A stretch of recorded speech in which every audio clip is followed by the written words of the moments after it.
Mhm. And Hello, we we are are live. live. Sorry for the delay. Prince was finishing his vindaloo, which was apparently unsatisfying.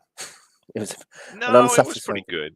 It It was a was a good nice vindaloo. vindaloo. It was nice and spicy. I had Mm, a good time. Yeah, for sure. Hello, everyone. What's yep, the but topic we today, are here Owen? now. We are here now. This is episode 15. I make it. We started last summer.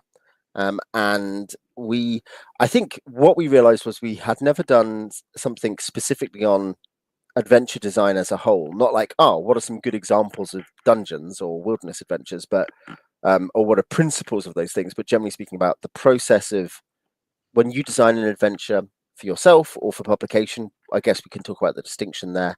Um, what uh, what helps? What are good ideas? And what is going to come up often?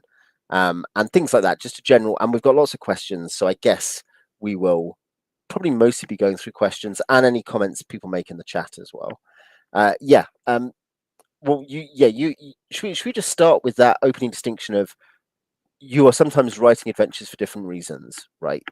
You're sometimes writing them for personal use. You're sometimes writing them for um, publication, whether just to some friends or to like a big audience. Yeah, do you want to unfold that a bit? What are the biggest distinctions in practice between just writing for yourself and writing for others? Oh, for sure. Yeah. And like some background, I do have a few adventures Mm. published. Yes, With mostly one via of the which Merciless Merchants. They're mostly on that's drive through, I think.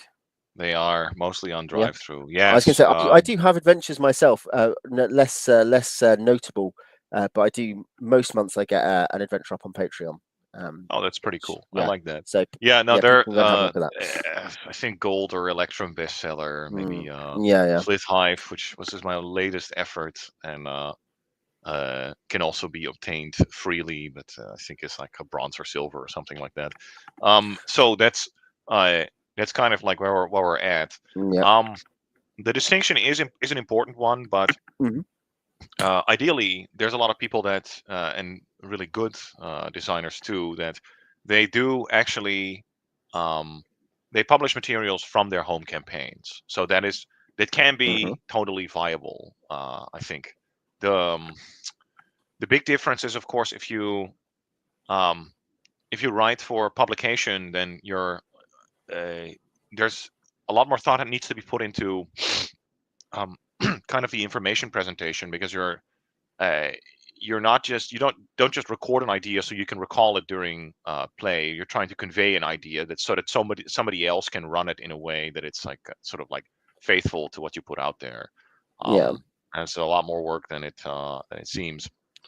it is. And yeah, Having written for that purpose, even though you might be like, oh, I write really detailed notes. I'm thinking because some people write really. We'll talk about this, I guess, but some people write really narrow and vague notes, and some people write really detailed notes. But even your detailed notes are not the same thing as something someone else can use.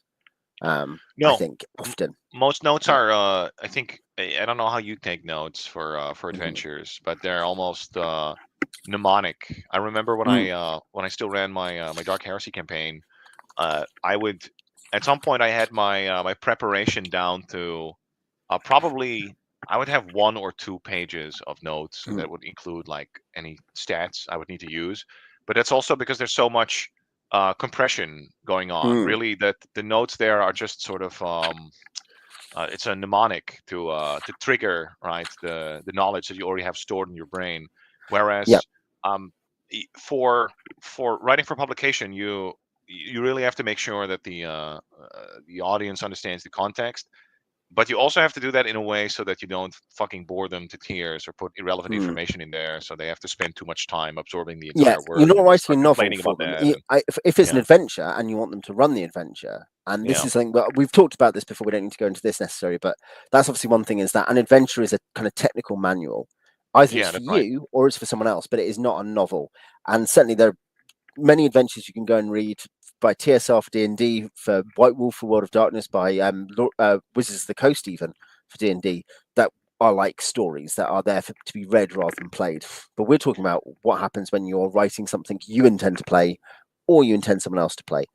Yeah, I should say, yeah, I was going to say, read notes. here is. I'll see if I can get it up on the screen to a reasonable Just hold this degree. close to the webcam.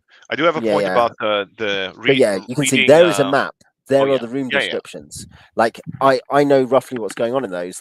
This is that one actually. The Great Willow is actually one that's up on my on the Patreon. But the point Oh is that nice. that is obviously not very detailed. If I gave that to someone else, or I gave them like a key, I keyed the first couple of floors of Ilafan using Appendix A from Right. the DMG. Just extra rooms, and that just consists of like it has a monster name or it has a treasure type or whatever. It doesn't have, and you think if I published that and sold it, it'd be less detailed than Palace of the Vampire Queen or whatever it's called. Yeah. The It wouldn't first actually be the first third first party module for adventure. D&D. Yeah. Yeah, exactly. Yeah, Yeah, yeah. yeah. And so you can imagine if someone bought that, they paid their $5 or whatever on DTRPG, even if it was like 30 floors of that, they'd be right to think this is hard to use, even though it's not very hard to read. So yeah, there is a distinction in It, skill set there, it wouldn't I think. be hard to use. It would be. I guess you would have to expend more. You would have to put more effort into it to sort of flesh Mm. it out. I guess it was not Yeah, the same as that. It's too difficult to use. I yeah. remember. I was going to say yes. It's Um, not strictly yeah, difficult to use. Yeah, yeah. No, difficult to make good, difficult to enjoy running and get people to sure. enjoy Yes. it being Yeah. run. Yeah, More effort for sure. yeah, I did have a point about also. yes. Well, so I'm also of the agreement or of the opinion that adventures are primarily technical manuals, or Hmm. it's a description of a video game level. It's a scenario, right? It's definitely not a novel. Here comes the but, right? But Uh, Definitely, you do want to write it in a way that kind of sometimes you're trying to convey a mood or sort of enthusiasm, because like again we're human beings, we like yeah. atmosphere as well. Hmm. And Hmm. even in fantasy adventure gaming land, this is also true, or Yeah, people like cool stuff. So uh, yeah, yeah. some artistic flourishes are like totally fine. It's just I think there's Hmm. a point where you sort of go from the substance into mostly presentation, or it's mostly whatever, we have a Dutch term for that, and it's elektromoleculaire spanning in your hersens, right? Gevoelte Where it's not. Pupa, Yeah, I think it exactly. is, It's isn't it? the elasmo bragnivore of its Yeah, time. Elasmo bragnivore. No, but what I mean with that, good reference. Yeah, it's that you get. Thank you. Yeah, right. You don't want to like, you can have a work that totally excites you with like creatively and makes you enthusiastic to run it, but then the actual substance is almost absent. And I think probably maybe yeah. the perfect, what do you call that, one that's perfectly in the middle maybe is what is it, the very first is it Slaves of Chaos? I want to say like Slaves of Chaos, like one of the first Warhammer Fantasy, like Hmm. whatever books, is a good Yeah, example. A lot of these Warhammer Fantasy products as well are just artistically they're just very good. yeah. Even modern ones actually. In Yeah. terms of the like are artistically much better presented up than the modern D&D books are often. Modern Oh yeah, official yeah, Wizards books are. So I agree. I think so, yeah. I mean, this is beyond our scope, I think, today. But yes, just to finish for off sure. that part of the conversation about published versus private. Obviously, it is reasonable to be like, look, it's nice to have nice pictures. You can enjoy them as a DM. You can show them to your players. It's why you had the illustrations booklets in TSR modules that Gary wrote, because he found it helpful when players engage with it. Because you're not playing just maths. It's not just like, oh yes, really, this is just a game that you could reduce down to binary code. It is actually an imaginative experience, and so having some degree of flourish does help players and helps Pays the off. DM. I agree. Yeah, Yes, but yeah, that and in term, there is a that second does, point and that I does want to mean make. write it. You want to make sure you're not writing it in a completely deathly dull way that no one could possibly imagine was fun. You want to give some degree of vim and vigor if you're writing for an audience. I would hope so. Yeah. Yeah, No, yeah, yeah. I have a second. I think a second distinction to make, and it's more about like the Yep. type of content you would make. Like Mm-hmm. if I don't know if you run a whole game. I don't know about you, but uh, I feel the question is, yeah, it's not the burden of proof, but like the the Yeah. adventures that you create in order to have an enjoyable time with your players that you're well accustomed to and very well, like what they would like, Mm-hmm. that's going to be relatively straightforward, and it's actually not a Mm. problem at all if you make something that's uh, relatively similar to like other stuff that's out there. But you made Yeah, it for your players, you customize it, you tarted it up a it bit, and fits your it's a campaign, right? great It's a time. yeah, Yeah, it's yeah. appropriate for your campaign. Yeah. Yeah, but then I think as soon as you hit publication, as soon as it's publication time, at least in my mind, when I review, I start putting your work against just like I try to put it in like an imaginary bin, and in that Mhm. bin it'll be matched against like all of its contemporaries. So if you're Yeah. going to go for, I'm gonna do, oh, it's a spooky mansion, and then I immediately have like I think of like all these, what is this, Tangle Manor, Castle Amber, whatever. There's a bunch of You Tangle Manor won. clones You floating about. Yeah, well, you you won. won. Yeah, Yeah. yeah, yeah. Oh, the Yeah. Scooby Doo one. Yeah, that's the Yeah. Scooby Doo Yeah. Yeah. adventure. No, but Yeah, exactly. right, There's lots of ways people have tried that trope, different ways. exactly. Where is yours going to fit in terms of something that makes it value added to the community? Yeah, Yeah. yeah. I think that's and I think that's defensible in a way. So if you're, and this maybe is also in the, if you're in you get into the old school gaming or OSR, whatever the fuck you want to call it now, you get in there and you're like, ah, yeah, the creativity, we could do anything, and then you make it, and and then somebody gets, they're negative because it's going to be, what is it, the Simpsons did it, right? There's just this idea of like, oh, actually you're entering an ecosystem that's pretty old, Mm, and people have tried a lot of stuff. Obviously, a lot of it yeah. is not that well known, but Mm, uh, much of it is. So a lot of good ideas have already been tried. So that's also a distinction, that you could go totally, um, I guess, vanilla and tried and true. You could just and you could have a good adventure. And actually, if you would touch that up a little bit and publish it, it might still be worth something to people. Because mm. again, if you run a sandbox, you need something to put You in there. need material. Yeah, I would say that is Yeah, one thing. Is if you're running campaigns, this is something that people who run series of modules, I think, or who are running modules for the sake of it, they're like, oh yeah, I just run lots of D&D. They will find repetition more frustrating and difficult than people who are just running campaigns. And I say that as someone who runs lots of campaigns, because what yeah, you find is a slightly different twist on an old idea is fun, and it's good that you don't have to write it. You're one thing you're trying to serve. There's different people you're trying to serve when you publish an adventure. right. By the way, Yeah, Commodore does say, yeah, he just reviewed a living dungeon that eats people adventure, and yeah, comparison with all the others immediately happens. that's good. So the Yeah. idea of what happens when the dungeon is at some level with the enemy, actually, that's not a unique idea. It's not like, man, Bob just came up with it. He's the first guy who's done it. No. Yeah.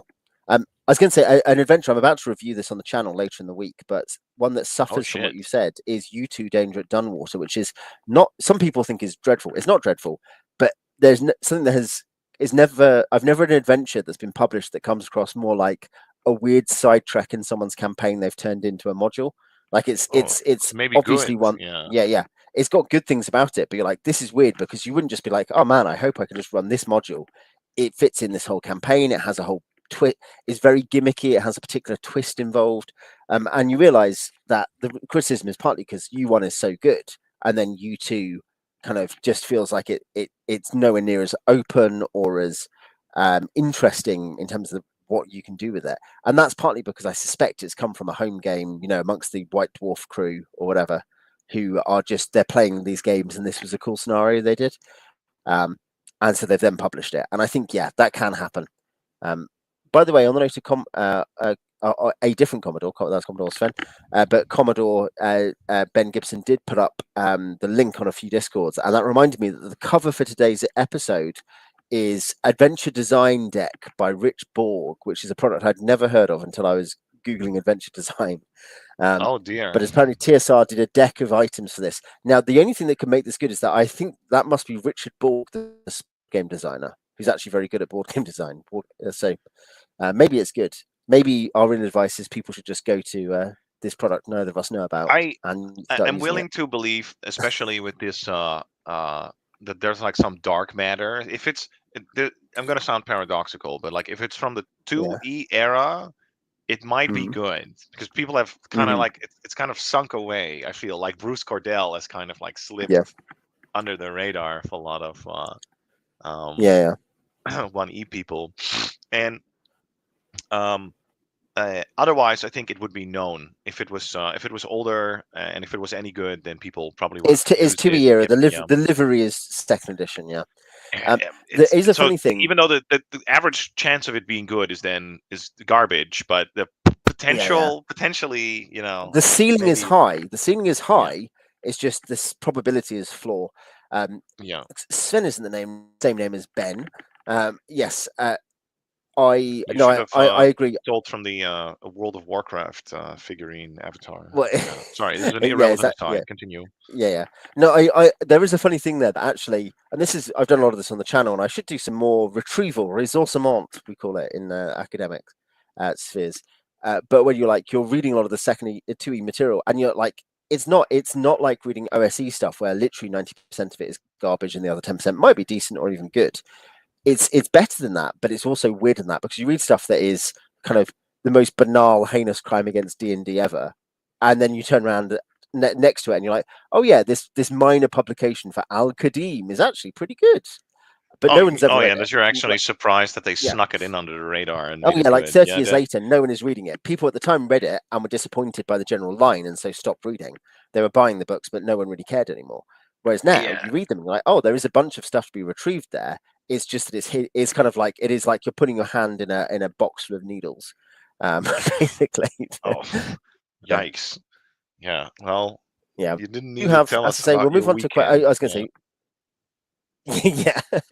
I was visiting Prince, you see, and Yeah, that's yeah, right. I great. was like, So you yeah, we can do only have enter my house if you put your hand in this drum full of used you heroin have the needles key that I out of keep the out of the sharps out box. of. Yeah, I kind of like great. I like to make it special. I like to remember each and every time I doze on heroin. I Yeah, chase what that by dragon. getting people's DNA. Yeah. Yeah, that's right. Yeah. Uh, so yeah, we as a so which kind of shaped what I thought we'd do today because I was like, oh, maybe we'll come up with some loci of discussion, but actually, probably we can just talk about the questions. I think is practically what we'll do. Um, let's yeah. So Jake, here's a question from Jake, which this is about just lots of practical things which lead us on to a wider discussion. He asks, how do you set up the geometry of a site? Does geometry matter beyond the most basic loopy doopy? So that's the thing is what I guess let's use that as a springboard for what matters in terms of making an adventure site interesting. So this doesn't apply necessarily to other kinds of adventure, but an adventure site, usually a dungeon kind of environment. What sort of stuff is going to make that an interesting adventure, as opposed to just another like you see many of you who are watching have seen Particularists comedy image of all these dungeons that look exactly the same and technically have all the right ingredients but aren't very good. So what is it that makes an adventure site interesting in terms of how you map it, how you think about it, how you shape it? Well, I think yeah, the problem with and this must be a recurring problem uh in pop culture and in a lot of Yeah. design problems is that as soon as somebody extracts a really useful principle, like say, okay, we actually want dungeons to be kind of like we want a loop in there because you want Mm. a place that's kind of like it is non-linear. You want to give people different options. That's really all that it's about, Mm-hmm. right? You want to give people options and agency uh, and that sort of stuff. So, and a loop is a really good sort of like framework to build that stuff around that. But if you only copy the you see because you see the principle somewhere else and you copy that, but you don't really understand why it's Mm. good, and you completely neglect all the other stuff, then you get these sort of parody dungeons. Yeah. Um, Yeah. as for yeah, so what is good? I like again. I just think back to looking at the reason why you would have like complex geometry is just this sensation. And I remember running B1, which I've run a bunch of times. Um, and the opening of B1 is so fucking good The because you go Caves in of the this Unknown. in search of the unknown. In Search of the Yeah. Unknown, which is the Yeah, Caves of the Unknown. Yeah, yeah. yeah, Whatever it's that's called. right. And you you go into this corridor, and it's this in this hollowed out hill or mountain. There's this fortress of these two adventurers, but they've been out of contact. They've vanished, right? And you're going there to loot the place. And Mm. um, the best thing ever is that you have a bunch of magic mouths of them saying like, okay, who dares enter our domain? Yeah, only a fool. You have this, you scare the players a bit with this idea that like, oh shit, they're actually still here and they're gonna kick your ass. And then Yeah, but it's just magic mouths. What a great entry. And then yeah, you walk through that linear corridor, and then you arrive at this crossroads, and there's six different ways to go, and there's a bunch of like dead people in the middle of the crossroads, three bodies of adventurers, and then two of the inhabitants that you would find in the dungeon. I think they're berserkers or something like that, and yeah, very minor treasure. But it immediately kind of like sets this. You set it up. You do a fake scare. There's like danger. You give the clear hint of danger, and then people have all these different directions to go, right? You see a door, you see all these fucking places that you can venture forth into. That's fucking exploration. yeah. Um, Well, no, I think so. That's the thing. It's over simple to extract out. Did you know that just having six exits is the right way to do it? Because that's obviously not the right lesson from it. But I think it's that there's two things going on there, and they go back to what you said actually during our private versus published discussion, and they run in tandem. And one is that because this is a game, and a pillar we talk about in terms of classic adventure gaming. Sometimes, if if we might talk about the idea, it's player driven. The idea players are making decisions between things, and that's not out of an arbitrary love for people making decisions. Isn't it? Isn't it fun to decide to press this button or that button? But rather that it's allows the players to be very good at the game and become better at the game. They make a decision, they learn, they learn from it, and the next time they make a better decision. And so you want to open and non-linear spaces. The point there is because it gives players decision points, but they need to be meaningful decision points, and you also want it's a imaginative experience, and so you want players to be like, oh wow, that was cool, oh, I enjoyed that, or that I didn't know what to do about that. You don't want it to be that players are just like, okay, knight to b4. The whole point um, is that you're not just trying to achieve that, you're trying to also imaginatively engage the players with the site or the location or whatever the particular adventure is. yeah, I think it's just even if they are usually they're not um, I guess they are meaningful decisions in a sense that you have Yeah, when you're going into a dungeon, that you always have a couple of options for exploration, right? And then you have you may have your supernatural abilities, or you may just have like observation or listening to tease mm, out a little bit of information about the area you're yeah, venturing into, just enough to. Sometimes you don't really know, but that's part of it too. There's like I feel just this sense of exploring a place in and of itself is kind of nice. Whereas yes, if you've ever run adventures where the players are like, well, I guess we have no other choice. Guess we'll just go here, right? It's night and day versus them. You're so much more engaged when you're like, shit, should we go here? Oh, what could there be? No, no, no, no, no. Right? They start trying to think. They start trying to like piece together clues or infer in some way. What yeah. could be There's present. Yeah, there's a virtuous cycle relationship between the two. That the more yeah, imaginatively engaged you are, the more you care about the decisions, and the more you make decisions and are having engaging with like tactilely engaging with the world, the more interesting the world is. Whereas I do think it is one of those things that as much as you can enjoy anything, hang out with your buddies on a Saturday night, it is true that players often misbehave or disengage from games or are destructive in games precisely because there's nothing for them to engage with. That you're telling them a story or there's just a place for them to go and look at, but they're not yeah. getting They're to do acting stuff up, with it. trying That to is one like of, in terms of escape from their OSR cage. cliches, which Yeah, some people yeah, hate, but in terms of OSR cliches, that is almost certainly one of the truest ones, I think.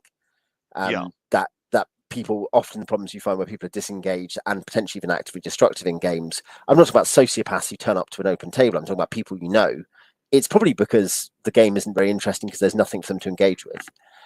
So yeah, I think maybe that's the thing. Almost prior to worrying about the exact geometry of a site, Jake's like, beyond, you should have a loop. His point is that he understands that's a cliche.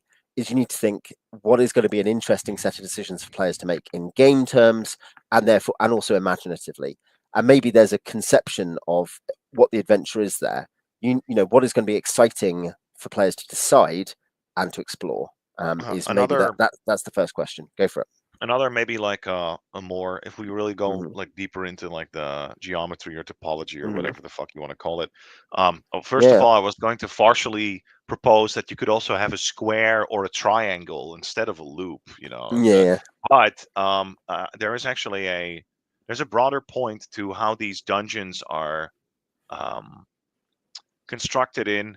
I think there's in many games of the GAN, I remember being able to see it very clearly. But the idea is that you make a sort of you kind of have like nodes of Mm, these rooms that are uh, fairly close together, and usually the inhabitants are also like related. It might be so much like a mm. single quote unquote dungeon faction, or it could be Yeah. uh, yeah. B2, obviously, the Caves of Chaos have a lot of that going on as It's well. not quite what I mean with, Yeah. because Sorry, B2 go for it. has a it's almost like B2, by the way, is also fucking good because it's Mm, again, you enter, by the way, great introduction. You enter there. There's like, oh, there's like these bones. There's a dead tree in the center with the ravens, and then like, here you go, F words, 12 fucking caves that you can choose from, right? Great, mm, yeah. Here's your choice. It's a great opening, but with this idea with these nodes, it's so you have a bunch of like rooms in close proximity and that sort of mm, stuff, and then you have um maybe a few minor passages like branching off, and or like major arterial routes between these nodes of rooms, right? mm, And that's kind of like how you can on a larger level, how you can make these dungeon floors as well.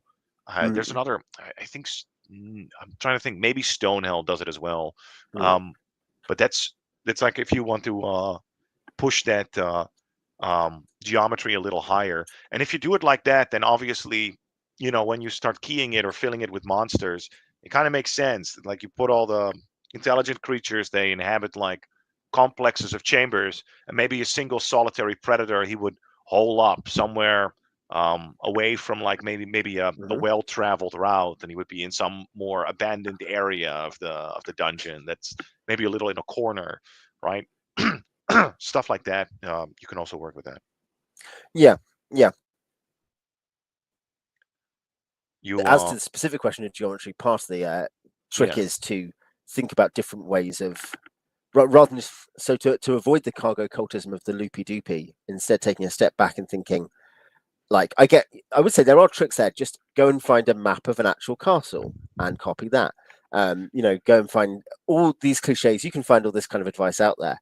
But I think the idea of, yeah, right, you're trying to find something with interesting decisions and that has some sort of internal coherence. It doesn't need to be incredibly complicated.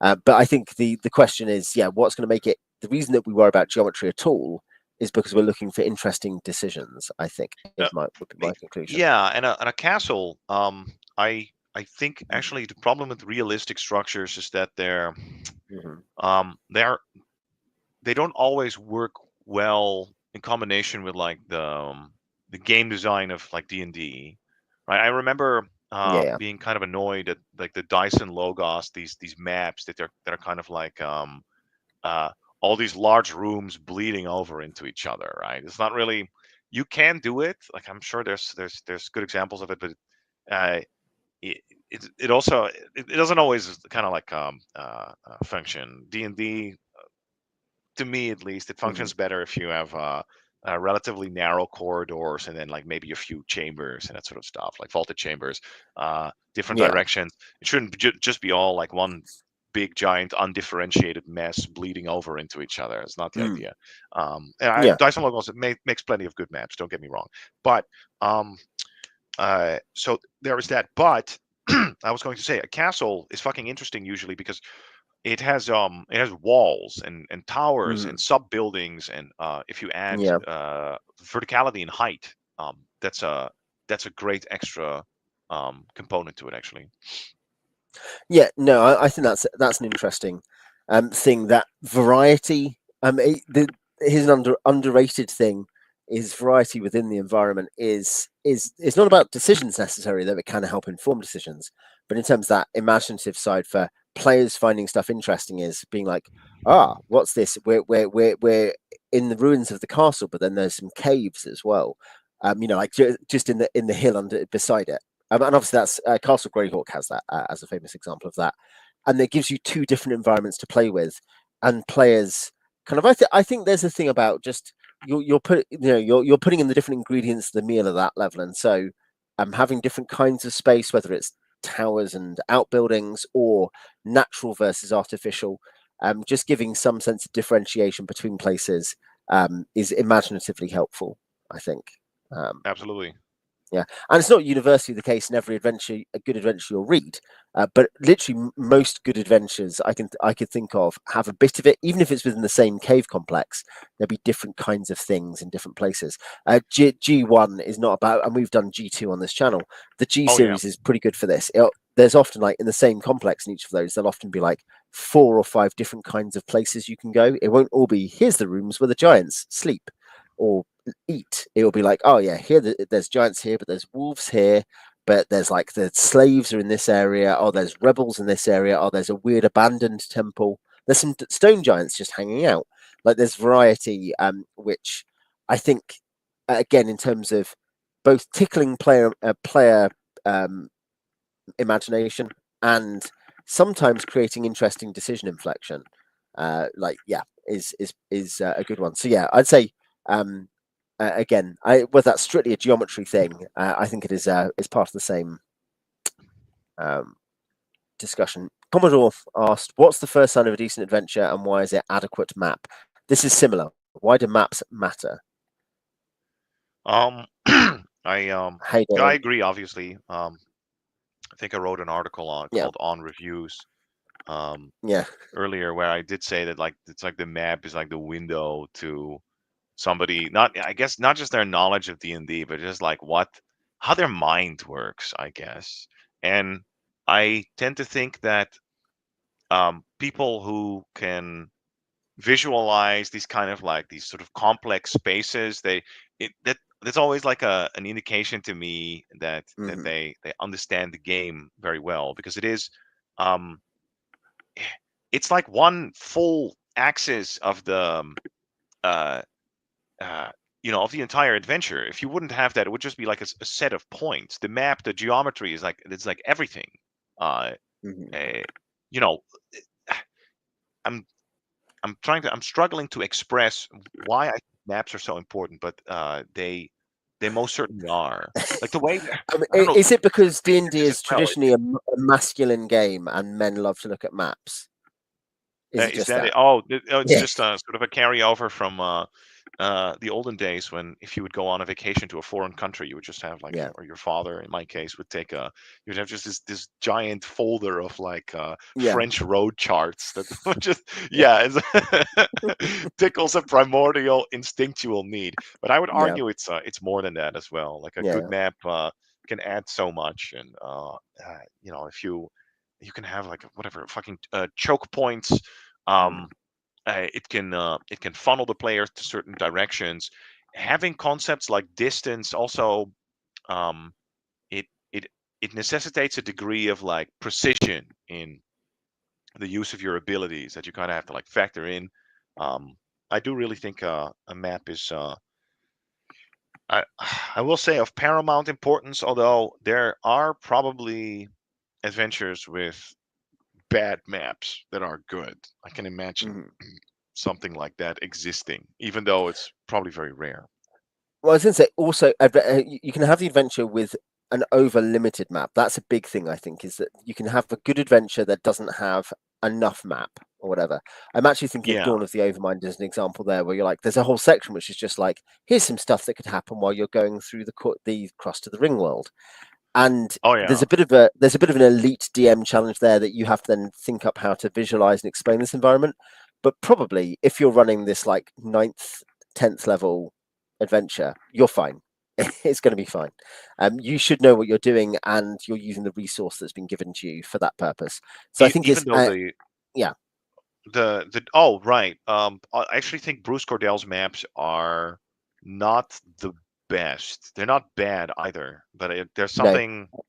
It's not quite like There's a some decent yeah, there's some decent ones. Firestorm yeah, yeah, Peak is yeah. good, They're not bad. and the upper level we reviewed it here. People remember the upper level of Yeah, yeah, uh, yeah. Seas of kind of Blood, I what's it think. called, Seas of Blood, not whatever the first one in that trilogy is called. The upper level of that is a pretty good map. So Seas of some of them are good. Ulbragavor. Yeah, So, Erasmus Brancovour. sorry, yeah. Yeah, but yeah, that's the thing is that. But sometimes, and he's one of the top, the inner circle Hall of Famer adventure designers. Sometimes you just realize he hasn't given you a proper map, and it's because he's just thinking what is going on that's interesting here is not about you working out the exact geometry between Oh yeah, locations. yeah, yeah, yeah, And yeah. I think he's usually right when he does that. But that's the point is that's rare. And Simon does drop a very good definition here. Maps equals meaning in a game about exploring.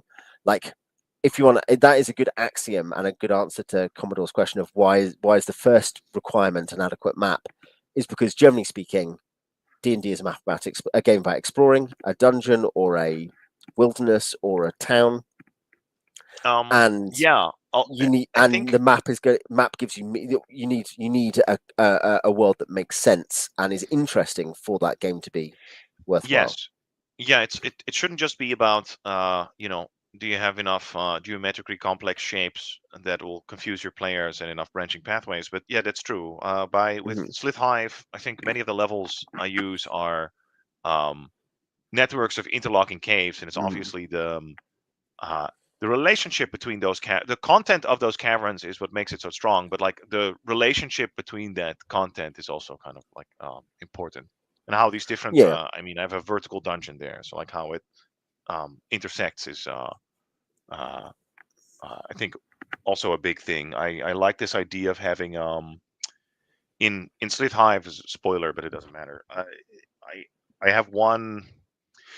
You have a total of 9 levels, and then mm.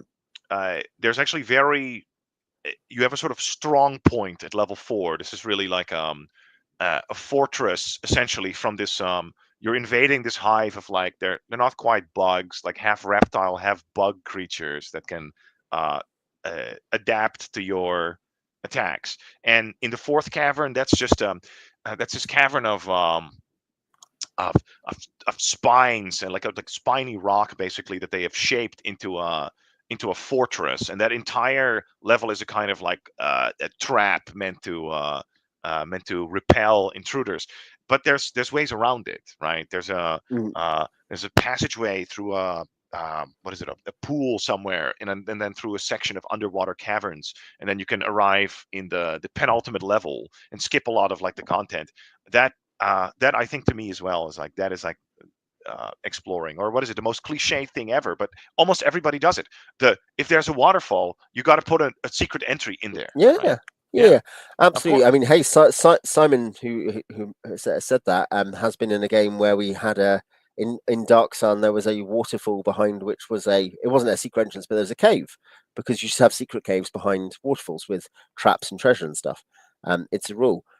Yeah, and so I think part of what you're saying there, again, just to you're being the Mesopotamian and you're putting it in concrete terms, but to be a Greek and turn it into axiomatic terms. Maybe the point there is that an adequate map is also the best. Simon says it gives meaning to exploring, but it also creates the basic matrix for being able to make interesting decisions. A good map, as opposed to like a straight corridor, or there are loops, but they're just squares and everything's the same in all the different areas. The Yeah, idea that you could skip a whole difficult area if you are willing to take certain risks to find out about it. That's the big thing, is it's risk reward. You don't want to be like, oh, there's an exit which just bypasses all the content, and it's really easy and everyone can do it. You want to do something that requires some risk, some intuition, some judgment from the players, and if they make the right decision, and they are clever, they can bypass stuff that might be harder and maybe less valuable, or might be valuable but very hard. And so, yeah, I think the map is the basic matrix for that decision making. Yes, Um, although again, also there's plenty of examples in Dungeon Magazine where actually mm, the maps are pretty sweet, but then the yeah, adventure is yeah. absolutely nothing. Oh, It's yeah. like So indeed, you should horrible. steal those maps and repurpose them. Oh A yeah, couple yeah, yeah. of related comments from Patrick Dolan.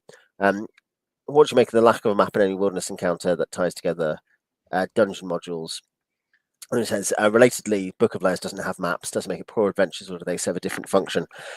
So some of the Book of Layers adventures are poor adventures, but not because they don't have maps. Yes, uh, I think it is a good question. We can answer it here, and it relates to something that's on our list of questions about wilderness adventures.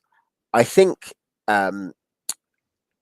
it's that we've talked about this when we talked about wilderness and when we talked about dungeon adventures. We've talked about it together. I've talked about it in separate episodes. But I think it's that the different parts of the game have different speeds and test different skills at different points. So the point with the overland adventure, where you might have a random encounter and a small layer that you then go and fight some monsters, or they ambush you on the road.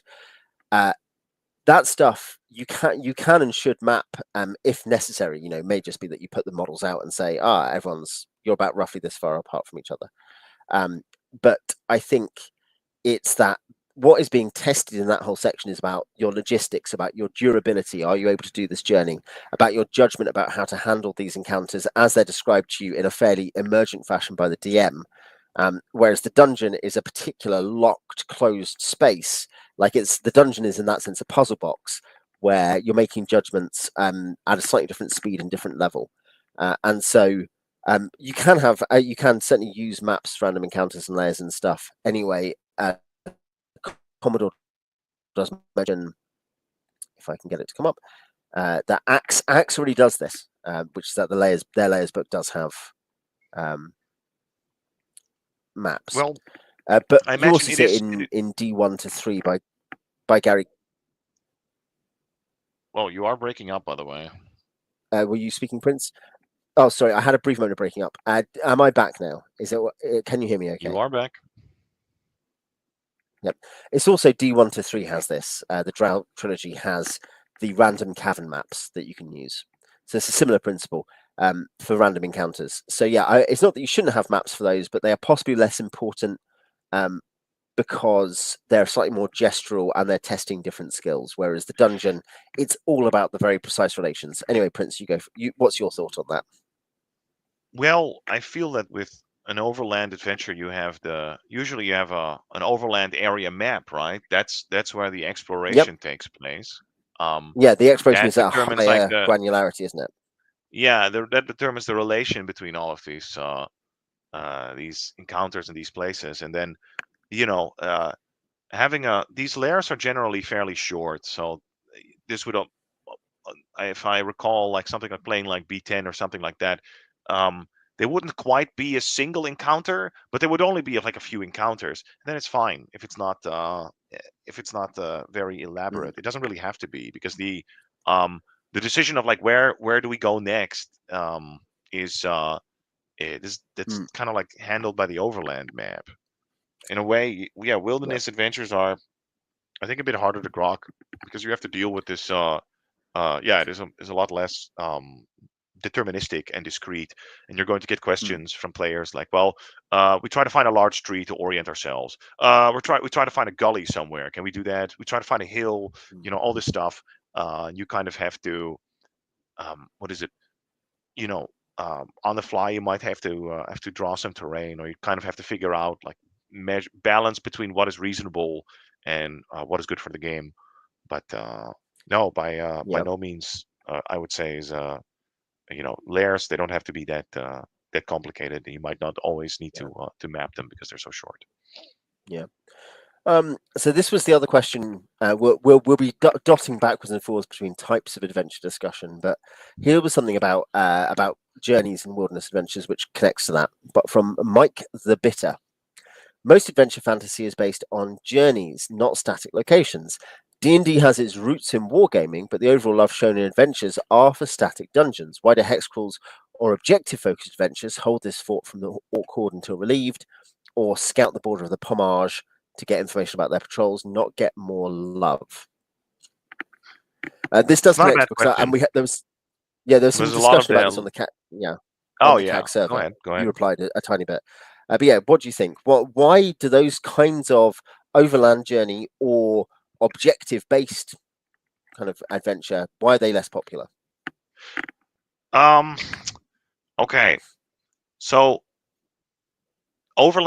there's again there's multiple questions, I guess, in a way. Like Yeah, you have sure. dungeon versus wilderness exploration adventure, which Hmm. usually does, and okay, most in the TSR era, most of these wilderness adventures, and actually you see that most of the time, most of these wilderness adventures do actually have like a goal at the end of it, and that's usually a dungeon. It Yes. could also be like a giant settlement or something like that, right? That's exploration adventures. I think that they're less popular because they're harder Mm, to do. That's my mm, um, that's my verdict, or that would be my guess. They, in theory, they're even more varied. They're actually better, but they're mm. harder to grok than Yeah, just a single, as you say, static dungeon. But yeah. Well, the I think the Omarsh and easy Fortress stuff answer, is. You could go ahead. Go yeah, ahead. I was going to say the very easy answer that sums up past that is, as in why that is because the rules, there are far more rules for dungeons. By that I mean far more very specific, granular examples of you can do this, you can this at a door, you can, and you can. There's doors that could be stuck, and so you have to use your strength to open them. And I know all these rules can be ported, but I think the granularity of the rules facing the dungeons in the Dungeons and Dragons naturally makes it easier for people to design those adventures and for DMs to run them. Might also be because they got rid of the druid and the ranger in BX. That Yeah. they didn't have Oh yeah, that, so they didn't probably have wilderness an ill classes. influence. Yeah. Yeah, yeah, probably an ill influence on a lot of the ways that, especially in Yeah, revival circles, we've talked about adventure and what kind of adventure we make. I think it can be, of course, that when we talk about interesting decisions and the idea that um, you're looking for it's player driven. The players, you want to engage the players imaginatively and give them interesting decisions. That I've said that a few times, um, and the linear objective adventure. By that I mean they don't have to be linear, but the idea, oh, you must go here, look at this, and come back. There's space for that, though it's usually a fairly short adventure that happens in the maybe in the context of one session or something. It fits better into a campaign where you have a patron saying, "Please go and do this minor adventure." Um, but if you make that really big, it could be okay, but it could end up very linear and can feel very much like well, a players are being pulled from one thing to the next because there's a story here and you but have isn't to an come along. objective-based adventure could also be Mm, a it's you could do wilderness exploration with the goal of trying to find some, whatever, the fountain of youth, the yeah, yeah. the golden palace, Shangri-La, doesn't matter. That's usually how these Well, things go if you have X1 some. Isle of Dread obviously has a bit of that. It's a Yeah, of massive course. wilderness exploration that has an objective. You're like It looking for should this have place one, potentially. yeah. Yeah, yeah. Yeah. So yeah, it's objective can mean lots of things. So in that sense, Mike would have to define. He gives some good Yeah. examples of Well, he potentially gives fun adventures. these two examples I think are actually Yeah, pretty yeah, interesting to get into. yeah, So it's Fortress yeah, Defense and yeah. the other one is Scouting, Border Patrol, right? Border Patrol, or Yeah, whatever. Border Yeah, yeah. Patrol. So, you pick one and go first. Okay. Fortress Defense. I've done a bit of both, but Fortress Defense, I've run a very good dungeon adventure, one that the recently didn't he die 5 years ago? Bryce Lynch, screaming on the toilet, reviewed and liked in his dungeon magazine reviews. Krail Freehold. In or is it yeah is it that Kratis Freehold, Krail Freehold in dungeon? Kratos Yeah, Freehold, sure, yeah. sure. Yeah, I, But I yeah, recognize it. which basically the idea is you're asked to go and help this guy, and then there's this army that comes, and there is a timetable about what they're going to do. There are options that you might get to get support to come and help. Like you might be able to get some people from another freehold. You might be able to get a druid to come and help who lives in the forest a while away, a couple of days away. Um, and so you're doing that over those days. You're having to fight the different strategies of the enemy, and that was a really good time. Again, Simon, who's in the comments, played that. He can disagree with me there, but yeah, I think that's something where uh, I think it can work, and it's something where what was exciting there was that there were different challenges the enemy presented. Now, there's a risk that the players can be forced to become reactive. They're sitting there waiting for you to do stuff, and then they just say, "Oh, I guess the enemy's done this thing, so we'll do something then." you need to create space for the players to be proactive as well. Whether they're, if they're, I guess, but if they're besieging, they are proactive. But if they're defending, they may become more too reactive. So I think that's the risk of that kind of adventure. But there are good examples out there. I've just given one, and I think it is a classic. It's a doable D&D situation. D&D is a war game. I think it's just you have to. One thing is lots of the things that are in the rule book, and you think, oh, my character does this. Like I listen at doors, open doors with my strength. They're not going to come up. It's got to be seen in just a. You've got to change gear a little bit and recognize it requires a slightly different kind of approach to what characters do. I guess that'd be what I'd say there. All right. Well, what I would say, I guess your I completely agree with you that it can Mm. and does work, because it's Mm. like many other things, it has been done. Yeah. B10 has a pretty good siege section where you have to defend like your little freehold from several marauding goblin tribes that are in no Mm. way, shape, or form based on the German tribes described in Tacitus's the Germanica.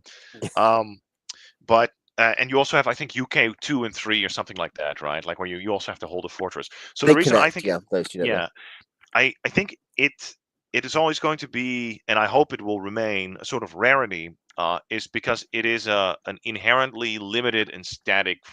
format Yeah. compared to having to explore a dungeon, which I feel has there's so many more like shapes Yes. and potential there. Mm. Whereas with A and good don't dungeon is really can be really varied. Yeah. can be, yeah, can be fucking anything, right? And Yeah. that doesn't mean that you having to do the defense of a fortress can still be very interesting, right? If you set up your fortress properly and the enemy forces, and maybe there's some factors you have to take into account. But this is basically, when you drill that down, that is like a pure war game. There's no Mm. exploration elements to it. There might be a little diplomacy going on there with you having to keep different groups happy, or I don't know, having to keep like the elven commander from leaving or some other shit. Yeah. But and you're right, you are stuck there. You're going to be there till the bitter end. You might not be able to escape. um the There's ways to maybe make a fortress adventure like that where it's way less linear, where you can also where you might be able to like bail, or there's other dilemmas to take into account. But I think, yeah, that, like you pointed out, Owen, it's much more reactive and static, Mhm. and that's why you don't see so much love for it. Even though, i- if you had to put it in terms of like a ratio, right? If you do a fortress siege every, what do we do it every 10 adventures? Do we do it every 20? Mm. Something, it's going to be something like that. It's not going to be, okay, guys, another siege every 5, right? Every Every 3. third adventure. Yeah. Yeah. Yeah, exactly. It's too Um, much. Yeah. Yeah. Patrick says, to sum up what we said before, here's what I took: different speeds, different purposes, short encounters in the context of a more open environment. Yeah, I think so. I think, of course, if you have a more detailed thing that happens in the wilderness, it turns into a dungeon, basically, doesn't it? So, yeah, yes, I think that's a good summary. So, yeah, what about border patrol and the scouting, things like that? Another fairly wargamey situation. Yeah, what do you think of that?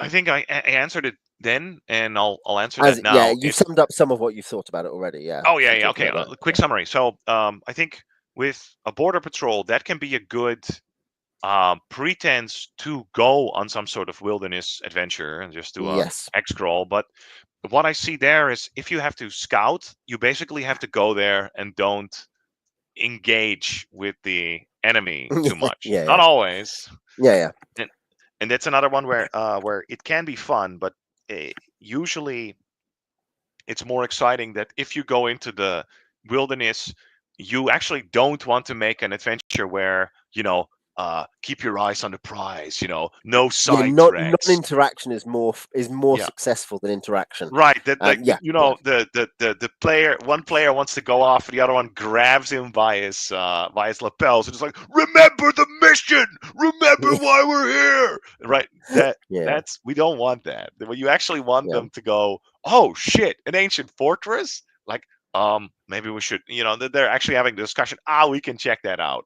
And maybe you'll put stuff in there where they'll bite off more than they can chew, or you'll put really bad mm, locations there, but you kind of want them to go off track, right? They're yeah, there with a certain with a certain objective, and you can still do that objective, right? You have to scout and map the orc tribes and just make mm, huge amounts of them, right? So you might run into patrols or yeah, something, but like put them there so that there's too many of them to fight, um, right?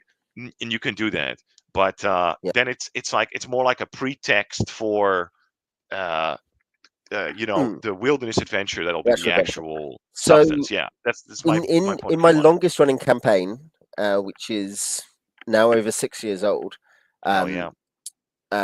in that one, that started as a store campaign to begin with. I can think of basically a couple of ways I've used this sort of like into the wilderness or get started sort of hook in different ways. And in that one, um, it was using many modules with using the Wizards of the Coast module for fifth edition Tomb of Annihilation as a very marginal base, like the location and some like the general continent and some of the dungeons and stuff. Um, and then but basically the setup was, you are explorers and you need to go into the wilderness of the jungle and find stuff, and you will, people want you to go and find locations, and they want you to fill in a map, tell them where things are in the jungle, the ruins, things like that. um, and so you need to go and do that, and so there's an objective, but actually it's beneficial for you because you need money to level, to train, etc., etc. I also was giving them, I still do in that campaign, small amounts of XP for finding locations, like as in filling in a hex on the map with a location, you get some number of XP, usually fairly small. But the point is with that, I was like, look, it is technically there is this kind of like, it's a bit like border patrol, but it gives the players the excuse to just explore everywhere because that's beneficial to them. In my open table game on Discord, I which I've talked about on this channel many times, but there they started just doing a very linear, and took 2 sessions. You are escorting the caravan. You need to go down the road, and Caravan now that guards, winter has classic. Yeah. ended, you need to go down the road, and you find, and eventually you're going to get to the end of the road, and then you're going to have to transport a caravan that stopped there over winter back up to the city. And so you just, in that sense, that's fairly linear. It's like Stagecoach, the John Wayne film. It's fairly linear, like you just go along the road. They could go off and explore some stuff. They went, the characters went and scouted out like a goblin camp at one point. But the whole point was that was very limited in terms of the number of sessions we expected to do it. It took 2 sessions in the end. It was just something just to set stuff up and say, look, you guys are the elite of the local militia. The local militia don't give you jobs you have to do usually. You're kind of the elite adventurers who go off and do stuff on as you want The, to. the But this was gray something, yeah, lensman of the yeah, militia. and Okay. exactly, and the setup was just, here's this one job, and that was a good. But you wouldn't want to say, oh look, by the way, every third adventure example was you just have to go and do this completely linear job again. That is maybe interesting, but it's that it's spice. I think in both those cases, it's that if you really are strict about the conditions, you're going to start limiting your players from making interesting, doing fun stuff, and enjoying themselves. Um, I guess that applies to both of them, but they both can be, I think, very either good spice or can be opened up. As I said, the example of you need to go into the region and explore all of the barrows, mark all of the barrows. That's what this adventure is, and come back and I have tell us where all another the ancient barrows are. Go for it. I have another point that has to do, at least in 1E, and its cousins. It Mm-hmm. There's another one where it's about rewards, right? Where Mm-hmm. in a fortress situation, uh, you would, in many of these TSR adventures, you would often see fortress defense as part of it, but it would be a little like a minor component, because if you're in the fortress, like how do you get your loot on? Maybe the guys who Yeah, are laying siege to you, like maybe they're kind enough to wear their fancy jewelry golden when they're armor. when they storm your walls, and they might take some magic weapons, but they're probably not going to carry their Mm-hmm. their fucking their treasury chests with them when they do that. So is it then, you drive them off, and maybe they'll leave behind the In their some camp, there's treasure. goodies. Yeah, Yeah, maybe I you'll guess like. I also mean, Yeah, go ahead. There can be reward gold, can't there? Because many of us count reward gold as XP gold as well. So it I could do be, that yeah, too, but reward yeah, gold is very static in a yes, it is, way. yeah, And what I like about D&D is just this yeah, yeah, idea that you kind of determine your own reward. Now that I think about it, by the way, if you would do like a siege adventure, having opportunities to maybe be fucking psychos and sneak over the border, mm, like over the wall by night, and trying to make it into like the whatever one of the more moronic goblin camps, you know, hmm by night you would probably have problems. They would have dark vision, but whatever, fuck it. Hope that there's fires, hmm and then steal their treasure chests, like, or make yeah, off with yeah. some of their treasure in the meantime. that's Oh that's yeah, and actually great my if you can players do did this that stuff, kind of by the stuff. way. That's Yeah, fantastic. my players did this stuff. They would sneak out. Yeah, They used the Sally Gate and stuff. They'd sneak out. They'd yeah, make that's sure the right. enemy were cleared away from the woods in front of the castle. They'd sneak out and they'd do stuff. They did that a couple of times for different reasons. This did include the famous charge of Sir Percy, where this character had done nothing useful in the like two adventures he'd been on, and then he needed an 18. He was like, I will charge the ogre that has just appeared. He's like a level 2 character. This Yeah. ogre has just appeared. He's going to kill us all. I will charge him on my horse with my lance. Oh yeah. Um, and he needed an 18 to hit. He got a 20. Doesn't do double damage or anything. We're not doing that kind of game. We're not using critical hit, but I was like, it definitely hits, is the point. And Well, because he's doing the horse he's doing a because charge on a horseback though. yeah, because he's got a charging lance, he doubles the Ah, damage there for we that. go. And then Yes, he one-shotted the against ogre. the Is large. a famous, Yeah, and yeah, this yeah, was on yeah, this raid to break up the enemy camp. They wanted to destroy some siege weapons, I think was the particular thing. They're like, yeah. we need to go out and destroy the siege weapons before they bring them up to the before they bring them up to the castle. So yeah, you can have proactivity. I think that's the thing, is you want your players to be constantly scheming, like, can we get more reinforcements? I think they had like a guy go, I forget exactly how it worked, but they sent one messenger to go and tell, like, go 20 miles marathon style, to go and tell the local lords what was happening and see if any reinforcements would come, that kind of thing. So yeah, you could, I think, again, even in those very different kind of adventures, if you create space for player decision and creativity, they'll use it. But yeah, I think the point about treasure is pretty relevant for that, because in both those cases, the strict border patrol and the strict fortress scenario, it may well be it's very hard for the players to diegetically, people hate the word, it's a good word in lots of ways, diegetically find advancement via finding treasure, Well, because you yeah, have to, yeah. you can give appropriate XP, but then it's just like at the end, and I feel again Mm-hmm. and you could have like I'm trying to think back. I don't think I read the Warhammer Fantasy adventure where they do a siege, but I can imagine if you do a siege that you have Mm-hmm. a whole list of like bonus objectives. If you do just experience, which is, it's not milestone XP, but it's kind of like experience based around achieving objectives instead of treasure. You would have a whole list of like sub objectives and like every wall you hold or something like that. There's Mm. tons of ways to go about it, but uh in if you're playing old school D&D, you kind of don't want that. You kind of just want your most of it to Yeah, be like your treasure based XP, which you get through yeah, again on your own initiative, through yeah, exploration a bit more, right? But yeah. they're I was going to both say, yeah, you viable can imagine. formats. It can work. Yeah, yeah, indeed. It's something. Yes, it'd be very easy to say. I'm actually thinking about. You've read it, I believe, the David Gemmell novel Legend, which is um, that. That book fucking rules. Yeah, that Yeah, I love but the that. idea That that was you've one of got a the best books I fortress read with this year. six. It's one of the best heroic fantasy, maybe the best, very strict terms, heroic fantasy novel ever. But it's this valley that narrows toward your end, and there's six walls, and then this massive Mongol horde turns up, basically, and the Walls that defenders who also are, mirror what yeah, is it, steps yeah. in life The or first, even in yeah, death. yeah. They're like It's like, named yeah, after, yeah. the first one is called like confidence, and the fifth one is called resolution, and the sixth one's called death or something. Yes, that's right. Yeah. Yeah, yeah. Yeah, things like that, Fuck and it's a yeah. very, yeah, obviously great novel. Highly recommend it. I've talked about it many times in this channel, and we've talked. I think you and I have literally talked about it on this podcast. About But yeah, Legend? I don't think we yeah, did. about Legend. But it's fine. I think we did. Yeah, but yeah, the that's a really cool scenario. Like, and you could do it with heroic level characters as well as at the war game army level. Absolutely.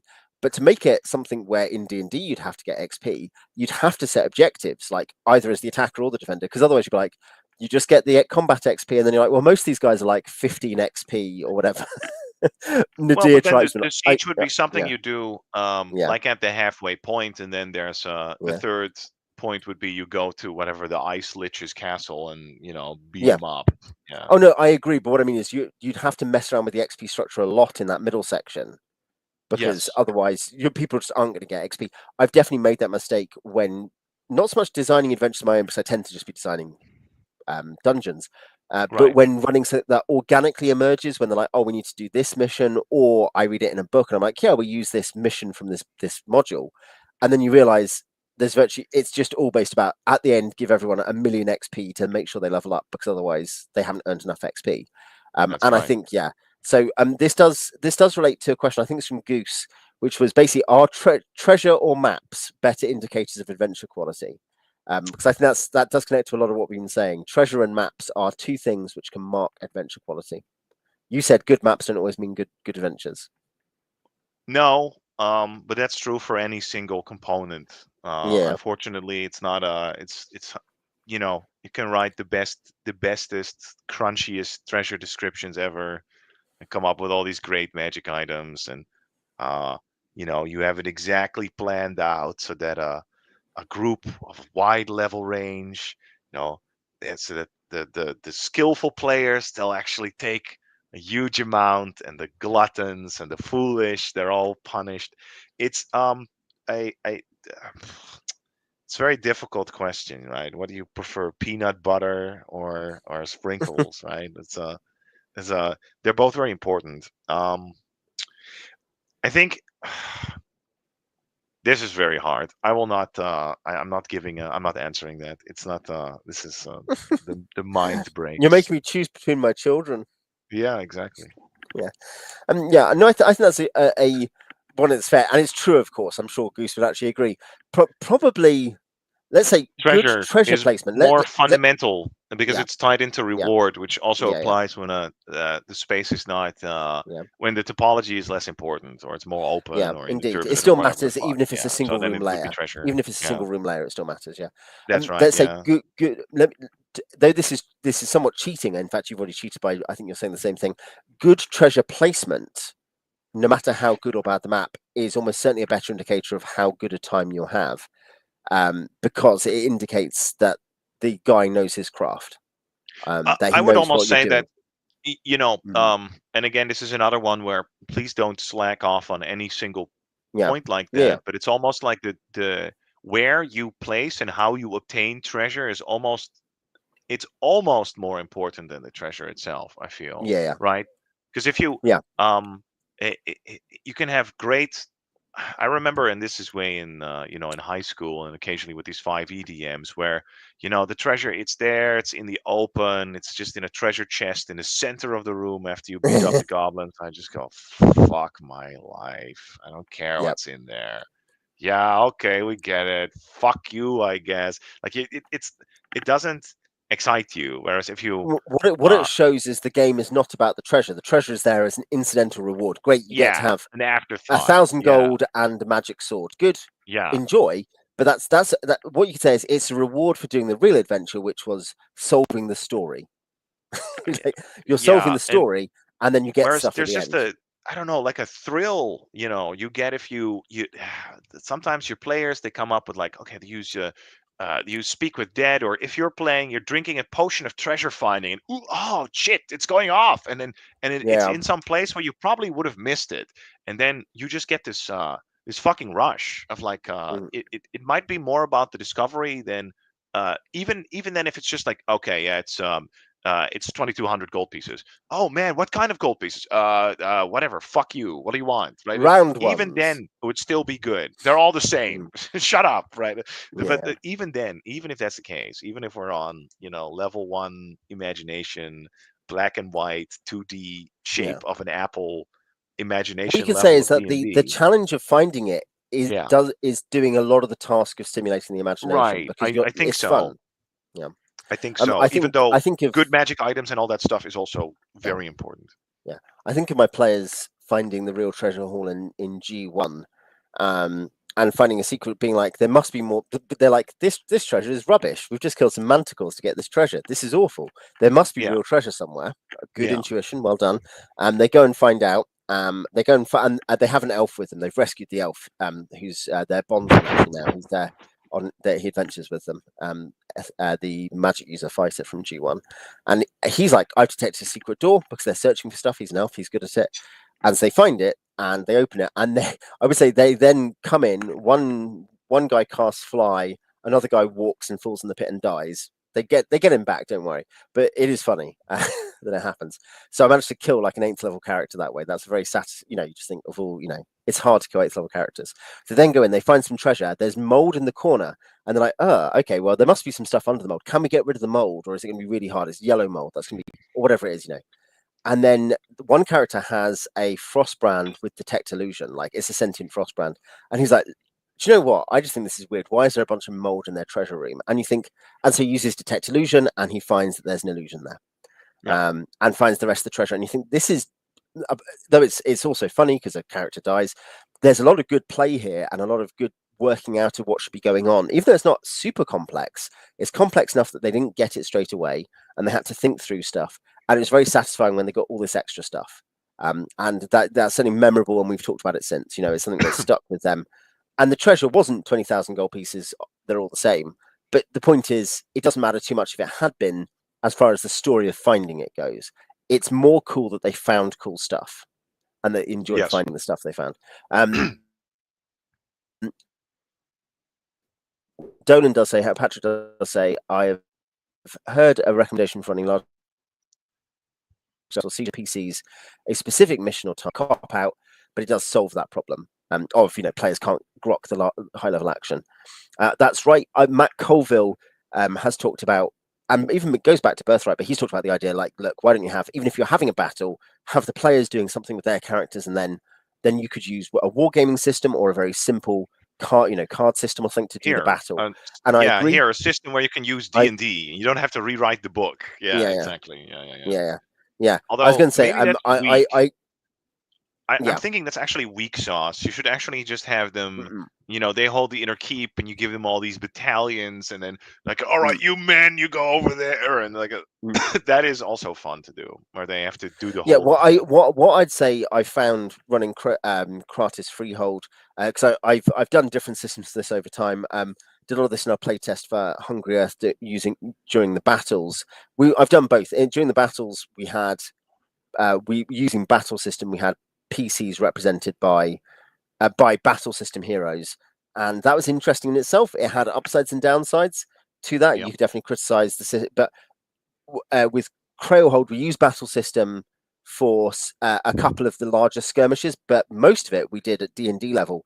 And what that works, you could be like, how can you do that? Obviously, you can't do it if you've got 5,000 guys aside.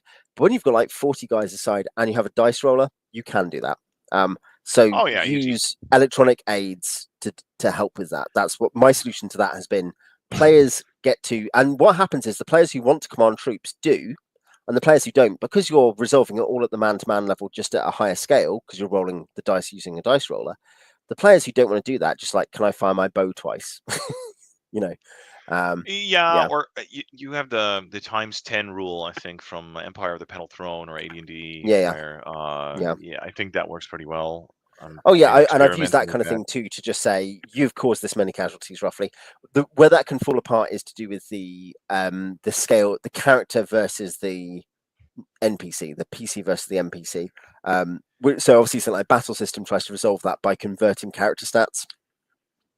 With potentially mixed success, but it's interesting. It is interesting that it represents danger quite well, because your PC can't be like, well, hey, I'm just so tough that I can bully a lot of. I'm thinking about fighters particularly. I can bully lots of encounters with normal, like, second level fighter mooks. I can do that because I'm really tough. I'm a 9th level fighter. Actually, if you have a system which removes the granularity of how much they can manipulate the battlefield, because it's D&D, and makes it dangerous, because it would be dangerous if they're like 40 guys and it's you and your 3 bodyguards. It would be really dangerous. Fucking dead. Like, you would be dead in no time. Exactly. Even if you and your guys are really good and well armored, it would just still be like you're gonna get fucking trashed. Yeah. Although again, exactly. Okay, how many 0th level fight? I think I did this too. It was an autistic article, but this idea of like how many 0th level characters can Conan fight? Like basically, I tried to I tried to look at all these mythological sources and or fictional sources, and then go like, okay, what level fighter would these guys be? And one of the Mm, measurements I came up with, like my first go-to would be to look at like the most powerful thing that they are actually able to overcome, and the most powerful thing that they're mhm. not able to overcome. But the second one would be like, well, what's the most people that they fought at the same time and survived? And I think it's for Conan, it's like he kills 17 people or something like that, right? Or 22, something like that. In Yeah. By This Axe I So, Rule, he's ambushed. yeah. So no, indeed, of course, that's because he was using man-to-man scale D&D, and so he was able to use his attack number of attacks by level versus people of Uh, less than 1 HD. they, I think that if you'll permit this brief digression, I hope your audience Please. are literary. But no, I remember reading that for the first time, and that's like still I think one of the best like fight scenes that I've read in a long Mm, time. yeah. Where it's he they try to kill him in his sleep, and it's the ambushers. They have daggers and light hand weapons, and they're unarmored. And I think Conan is in his. Mhm, I think he may have a shirt of mail, and he has an axe that he's ripped mm, from the wall, right? So he has you know, he does have like all of these advantages, but yeah, it is he barely survives it. yeah. I was going to say It's you should intense. go back and do that for Druss the Legend, shouldn't you? As Ooh, given yeah, that Druss maybe has a couple even. of scenes like that, yeah, Oh yeah, him and Kesa, without spoiling Legend, him and Kesa, uh, it, yeah, toward the back end of that, versus like quite a lot of Nadir, I think, in that scene. Um, I, yeah, I just remember the scene where Druss he faces the you know, fantasy Genghis Khan's executioner or something, and then they have a few short words where it's oh yeah, like I think the guy says something like what is it? All of my life I have felt all my deeds were in your shadow or something like that, and and then Druss you know, looks at him and he says, "I have thought of you too." And then they fight. Like it's yeah, two lines are exchanged, and then it's deadly violence. yeah, It's perfect. Yeah. yeah, Holy yeah, fuck. yeah. Um, yeah. Or hey, in terms of good fantasy example, the Tower of Joy in Game of Thrones. Um, the Kingsguard does not Is that flee from the then or show? now. We swore a vow. Tower No, no, that's it. what? It's in the book. It's in the book. Yeah, it's in the book. Yes, 3 Kingsguard versus Oh yes, they only 9 warriors. allude to it. Yeah, that's the most Game of Yeah. Thrones, of course, is Well, yeah, tries to be I was going to more say you don't see the yeah. fight other than that. Obviously, Sir Arthur Dane has killed 7 of them, pretty much. Yeah. And then they Yeah, present him as like the most badass fighter ever, but then you go yeah. to He's whatever the yeah. We're yeah. meant to think that he also probably didn't actually kill 7 of them, but the fact he killed several of them, you know, and that's pretty true to life. To be fair, as in you know, That that would you get be people like yeah. Nate. You get like Alexander or Nathan Bedford Forrest, who do have, but even Bedford Forrest had a kill count of like 22. Alexander had something similar. I think So you know, Alexander the Great. There's yeah, this crazy ass scene where he surmounts, I believe it's a fortress in India, and mm, you know he's the first over the wall and he's fucking fighting them, and then his men they go after him, but the ladders that they made, they didn't have siege equipment and they had just taken yeah, the town, so they were like, okay, we actually want to take this fortress really quickly, so they just have these shitty impromptu ladders, mm, so they basically Alexander got trapped alone with maybe a handful of men inside that mm, fortress, being mobbed by hordes of Indians. Well, like while his men they tried to like essentially with their daggers they tried to climb up these walls, which would be mm, made of like brickwork or earthenware. And he held them off, right? yeah. Alexander, I think would have killed maybe hundreds in my Yeah, mind. he had a Alexander's a great record. So example, and Richard the Lionheart as well. Obviously, right? jumping half naked off a boat at Jaffa, armed just with a Yeah. sword and no armor, and storming the beach. It makes D-Day look like really crappy, effeminate stuff, doesn't it? Yeah, or the guy at Um, Stanford Bridge. Now that we have all these crazy examples where they do have an advantage of geometry sometimes, but it's just like the mm, berserker at Stanford Bridge where they eventually I mm, don't know how he killed 20 of them or something. They mm, eventually killed him by stabbing him through the leg, like via the mm, through the bridge with little boat under the bridge he was standing on. yeah, So these you do have these real life examples, I guess. Um, yeah. Sorry, okay, there was I a should say major one rule digression, you but I have like to, that. Yeah. one rule you have to put into your siege scenarios is the private hook rule from Zulu, which is that like even if your characters, it is the one case where you're allowed to have PCs who should be on bed rest due to injury.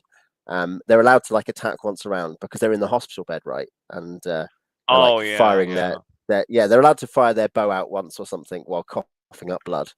Um, Oh yeah. if it's Otherwise, it's famous you last have to. stand and all. Yeah, yeah. What if you have to lay there for a week? That doesn't work. Yeah, that's right. Yeah. Yeah. Okay. Fair No, enough. so Fair enough. that's the it's an important breach of the general rule or exception to.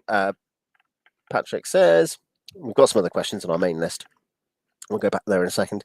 Most of my players have poor treasure finding intuition. How do you teach it? This is not quite adventure design, but I think there is an adventure design lesson here, which is like something that you'll see in teaching modules, and teaching modules are very rarely really good modules. They can be quite interesting modules, but one thing they try to do is you'll see they tend to be like, here is a bit of different brickwork from everything else right in the middle of the corridor, and you describe that, and then your players should investigate it. It's very hard if your players, after years of you playing with them, whenever you describe anything potentially suspicious, they don't look at it. I don't know how you teach them; they're probably stupid. But I think one thing is that you teach players through example, and not through the hardest fiendish examples, but just through, you know, like the chest seems really shallow. You open the chest and it seems really shallow.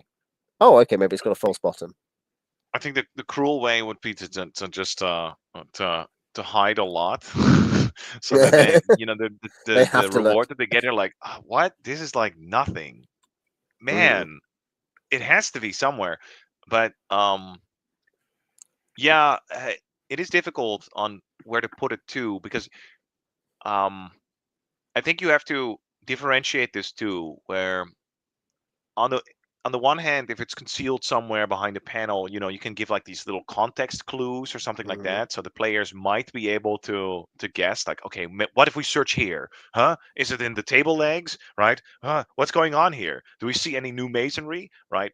And the other one is just if they think of D&D as of the world of D&D as a kind of like I guess as a real place. mm, I'm very suspicious of the OSR commandment yeah, interact with the world as if yeah, it's real because it uh, like this is an example where that's true. There's also examples where that's not true, like, right? But um, yeah, if you think about it, like um, mm, um, if you think about the logic of the game is that maybe these bandits or something, they have treasure. That's actually an example where it's not realistic, like yeah, some maybe because in reality maybe you'd have some bandits, they would have nothing, right? Fuck that. Obviously you're going on an adventure, right? These monsters, they will have some treasure, but then you think of them within those parameters as if they were real and intelligent, and then okay, maybe the chieftain, he hides his stuff somewhere. So how do I find that? Oh, I can capture a guard and I can interrogate him, or I mm, can cast yeah, ESP. Actually, when I ask yeah, the if I capture the chieftain and he says I don't have any treasure, I cast ESP and I say, hey, do you have any treasure? And he says no, but he thinks of it, and you get him, yeah, right? yeah, So yeah, indeed. yeah, that would work. They You can also just flat out tell them Mm, in the game. Listen, in this game, uh, well, I mean, I guess if you say they have poor intuition, that doesn't mean that they don't know that this principle applies. It just means that they're not trying hard enough. yeah, Um, maybe. And I agree. I would say sometimes telling players um, what the expectations are is is good. is is is good. Like I wouldn't sometimes always telling players what the expectations of the general game are is good. But it's an interesting it's one easy trick, isn't it? It's one crazy trick. You just tell players in this game you will have to search for treasure. And do you know what your players will do? They're going to search for They'll search for treasure. treasure. Yeah, yeah. And I know that's probably not quite what Patrick's saying. Like, oh, well, I've never told my players that, but rather it's probably part of the background is that if your players are like, I don't know why we're not getting enough treasure for XP, you as a DM can just say, look, you know, over time you've gone to dungeons, there's been hidden treasure, you haven't found it because you haven't looked, you haven't thought about it. Giving them explicit feedback is good. Saying, I think about in the Dark Sun campaign that was on the channel, it's something I said after most of the party were killed by the boulette. I was like, look, you nearly killed that boulette. You're third level. You nearly legitimately killed it with actual normal dice, but you just played badly. you were bad at handling the situation because you panicked. You need to decide how you handle that in the future. I made it an explicit teaching moment because it seemed necessary to handle the fact that it'd gone so badly wrong. Oh yeah, I Yeah. sometimes do that at the end of the game as well, where I'll even and this is something that I got from, I remember Trent's blog talked about Gary Gygax Mm. running Necropolis, which I still have not reviewed, and might never, although I do really want to. And I mean that would mean I would need to stop reviewing LOTFP. I mean, Yeah. come on now, I be was going to say you need to realistic. leave the slop mines. No, I'm gonna dig deeper. I'm gonna get me some nice, choicey slop. Anyway, This is one yeah. thing, but this is like we joke about it with Bryce, but you do definitely see this in lots of. We have a friend, don't we, who reads endless literary slop and is like, I've read this complete slop and it's not very good, and we're like, why are you reading slop? Yeah. And And he's then like, he but I comes want back to. with more slop. And Yeah. you understand that, listen, you just accept fundamentally that you're just an intelligent ape, that you have no human dignity. But yeah, that's why you should read Necropolis, is because slop No, degrades you to a I subhuman level. I did have a point there, and my point was that apparently Gary Gygax, Mm. what he would have is he would actually be kind of informal when he would DM, but then Mm-hmm. sometimes he would do like very serious description, right? When he actually Mm. um, um a oh, by the way, what Patrick Dolan is, I'm breaking my narrative. I don't care. Yeah, go for Patrick it. Dolan, you're fucking right. Yes. Yeah. If you make it so that there's actually, you shouldn't starve them Mm. to make them look for treasure. It's kind of the Spartan slash Russian way to go about it. But if you can also just have normal treasure, but then have, yeah, really like put nice big hordes in there that are well concealed, and they'll, make it worth their while to Mm. try to find them and make finding it fun, Yeah. right? Instead of And like you can teviously tapping also every door, or this I tapping think every this is wall. a trick more for new players or young players. But you know what? Yeah. Give them you said about the potion of treasure finding. Give them the potion of treasure finding, and Yeah, I'm why thinking not? actually, I'm thinking and Oh be yeah. like very early on, like they're in the first dungeon, the first proper dungeon, and there's just a potion of treasure finding, and like the old man they rescue from the castle dungeon or from the Oh the shit. orc, Yeah, he yeah. says you should use that. I think there's some treasure around here. You should use that Like I know that And this is then patronizing for experienced adult players, but you can in terms of how do you teach people anything, I say this, I have 4 children, I teach things too. Like yeah. there's some degree of like you don't do it all for them, but there's a hand holding where you say, oh, this is how you could do it. When my son and I play war games, he plays his own side. He's 7, my oldest son. Right. Makes his own choices. He's a good player. He beats me sometimes, but I will often be like, when he's like, I don't know what to do, I will say, oh, well, I guess these are the kinds of things you could do. You help open up the space to someone who isn't confident about what they can do. I'm just thinking Yeah. of that situation, but then it would be LOTFP. You would have the same old man, and he would like, Yeah. you should take the potion, and it's a potion of treasure finding, and you drink it, and it's like poison. And But then it's not just he poison. just No, it's he not just he, poison. he It's like laughs some like, horrendous. It's some horrendous kind of chocolate concoction, which mutates each individual player. 2 turns after they've drunk it, they all have to drink it because that's how a potion works. But 2 turns later, no. they're all mutated into a different kind of living fruit person. Oh, that's another, that would also work. Or it's just a giant bottle full of piss, and then Yeah, the old it's man, he just gives this sort of wheezing tuberculoid laugh, and then he dies. Like, and it's like his last joy. yeah. Um, You but made it. You no, made an old man happy in his last moments. sorry, Phineas, by the way, said it means they get a feel for the ways that treasure gets hidden. You shouldn't be teaching them to. So yeah, you don't want them to. You don't want them to teach. You don't want to teach players to be. I would say description matters there. The fact that there will always be flagstones, and you say it's a room with flagstones. You shouldn't hide all the information so they never interact with it, and they only interact with the one thing that matters. But the idea that there should be normal cues for players to investigate stuff. That's the basic principle is when in your boxed text when you are describing stuff, um, I think you need to be able to. The players need to be able to Yeah, say these seem like the interactable things. but We even go could try deeper, something right? else. Go for it.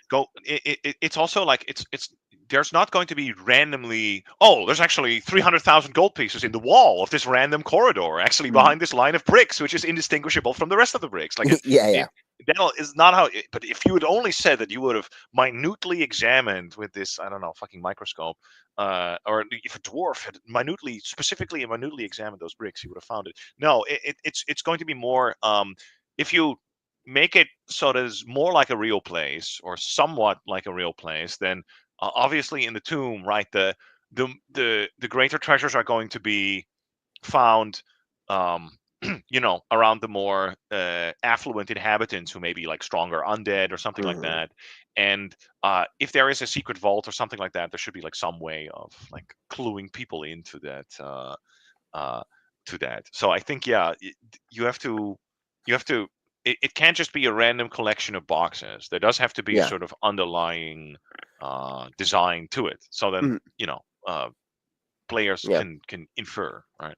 I was going to say, I think I'm playing the first Broken Sword with my wife at the moment, and I think the Hmm. point and click adventure game is not. I wouldn't want to make it a one-to-one thing, but this is one of the ways in which you don't want to make it too much like real life. Yeah, Too interactable, like everything is separate. Every molecule is separate. yeah, But the idea that you're in a space in a point and click adventure game, and there are like 10 things you can interact with, and you have 10 items. yeah. Yeah, and of course there might be complex multi-stage interactions as well. The better games have complex multi-stage interactions. You have to go to different places, whatever. And obviously, I'm not saying this is a perfect analogy, and you shouldn't just copy Broken Sword design. But to some degree, the idea that players can understand there might be different things in the room, rather than being like, you enter a room and they say, what is in it? And you give a complete inventory of everything in the room. Um, you want to be giving them their various points.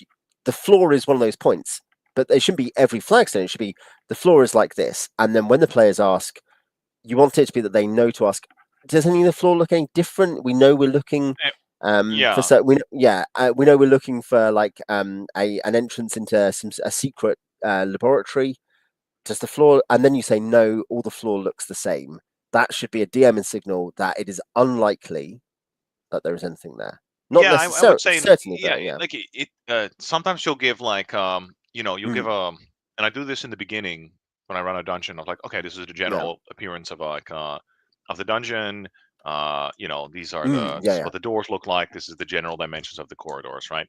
And then, but when that pattern gets interrupted, then people start paying attention. So yeah, like if Yeah. suddenly, oh, what is it, the tiles of this room, it's actually marble here, and there's a certain like, Mm, there's a yeah. certain like shape here or a symbol, and it doesn't mean that there's always something there, right? It could But actually it also might be indicate interesting. danger, or it Yeah. could be white noise. Hmm. Yeah, but like that Yeah. that sort of should that's a way to I guess, like you said, differentiate and at least clue people in, so that they don't have Mm, to minutely analyze every single place that they walk through. Yeah. yeah. I do actually have some questions from Phineas, Oh no. which are yeah. One, Prince, will you marry me? Okay, that's complicated. We'll deal with that off the stream. I'm Um, actually literally married. I can't. I'm yeah, you are sorry. literally married now, aren't you? I mean, hey, I'm It's not sure allowed New in my York State will country. change the rules on that soon. Um, Map design for underground tunnels, caverns. Is it possible to make it less painful for players to map? We actually did talk about this a bit in probably our episode on the dungeon adventure.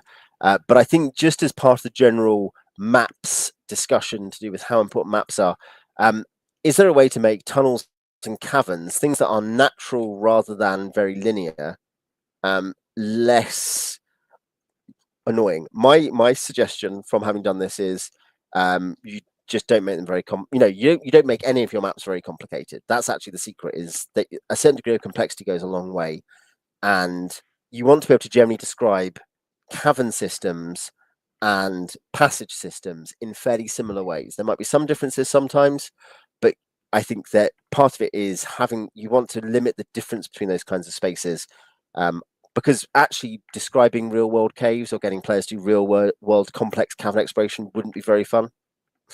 So, Um, yeah. well, I would look at, I agree with the last sentiments. I Mm, think the point of caverns is very often that it kind of is to map it out exactly, mm, actually is kind of shitty Yeah, and yeah, tedious. yeah. What you At actually least if you're want trying for to the say every little curve in there's a tiny curve yeah, in the corner of the room. Yeah, you don't want to that's do that. right. No. That's right. What you actually want is the players to sort of slip into this mode where they go, okay, yeah, you know what? Just tell us the general direction, okay? And then you say, all right, it Mm, goes north for 60 feet, and it curves mm. towards the northeast, and then Yeah. right. You be as precise as you want. I think the idea of these things is that they are kind of disorienting, and that Mm, um, mhm. you can't map them quite as precisely. You don't have as fine of Yeah, yeah, grasp, and that's and also why they kind of suck a little bit. You don't have to use mm, you don't want to use them too much. I think yeah, dungeons versus caverns is yeah. I'm a dungeon fan, especially Yeah, after Cauldron. I would say you also polygons, like polygons are useful, being like it's a roughly circular room. The cavern is roughly circular. The cavern is kind of Yeah. fairly Oh yeah. square. You want The these cavern, shapes. Yes, yeah, it's yeah, shaped like a lozenge or like a yeah, liver, shaped like yeah, a. yeah. Or Oh my, it's yeah, there's yeah, most of yeah. it's a circle, but there's one section that goes off. Like there's a spur going off in one direction. A Owen, corner. I Yeah, need to briefly visit the bathroom. Can you fill 4 minutes of airtime while that happens? you need 4 minutes. I You need to need get those much numbers more. down. Yeah, No, okay, I'll go as fast as I can. Thank you. I'll be yeah, right yeah. back. Yes. Uh, yeah. What in the comments? What are people's? What would you see as hallmark let's go benchmark? Sorry, not hallmark. Benchmark adventure designs. I don't mean like your favorite adventures, but just like here is a really good example of an adventure I've read. Like I just found it really. I was like, man, I could run this, or this has taught me a lot about adventure design positively. What are some examples of that? Put those in the comments. I think G1 to 3 was a major threshold for me in terms of reading good adventures and being like, yeah, I know how to, I can run this, and this has taught me a lot. It wasn't necessarily teaching me much about what I was running at the time, which was more mid to low level stuff, but there's so many principles that are equivalent, and where I was like, so I think just for basic functionality and getting a lot of detail in, that was a good example. G1 to 3. As I say, put your examples in the chat. Another one for inspiration would be NWI Night Wolf Inn or Fabled City of Brass, both by Anthony Huso. Fabled City of Brass is more usable than NWI, which definitely you've got to put some work into. But for sheer imagination, reading something that is, you can get those on Lulu and Gumroad. I do definitely. I think there's some sales on possibly on Lulu. But yes, at the moment for Black, or there were for Anthony Huso's modules. But yeah, just the fact that they were so full of imaginative material that was easy to understand. Like you, not necessarily always easy to connect, but he's like, wow, that's cool. And thinking, yeah, your adventures could be full of this stuff. They don't have to be boring. That was another one for me. So yeah, uh,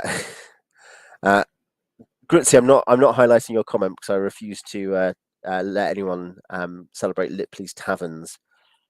But okay, Ben, give an example not in Adventure Sites 1 of what that benchmark of like a really good usable adventure is.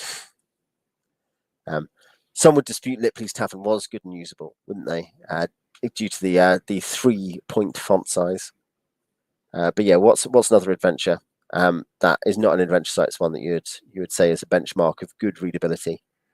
Can I think of any others that are really foundational for me for that?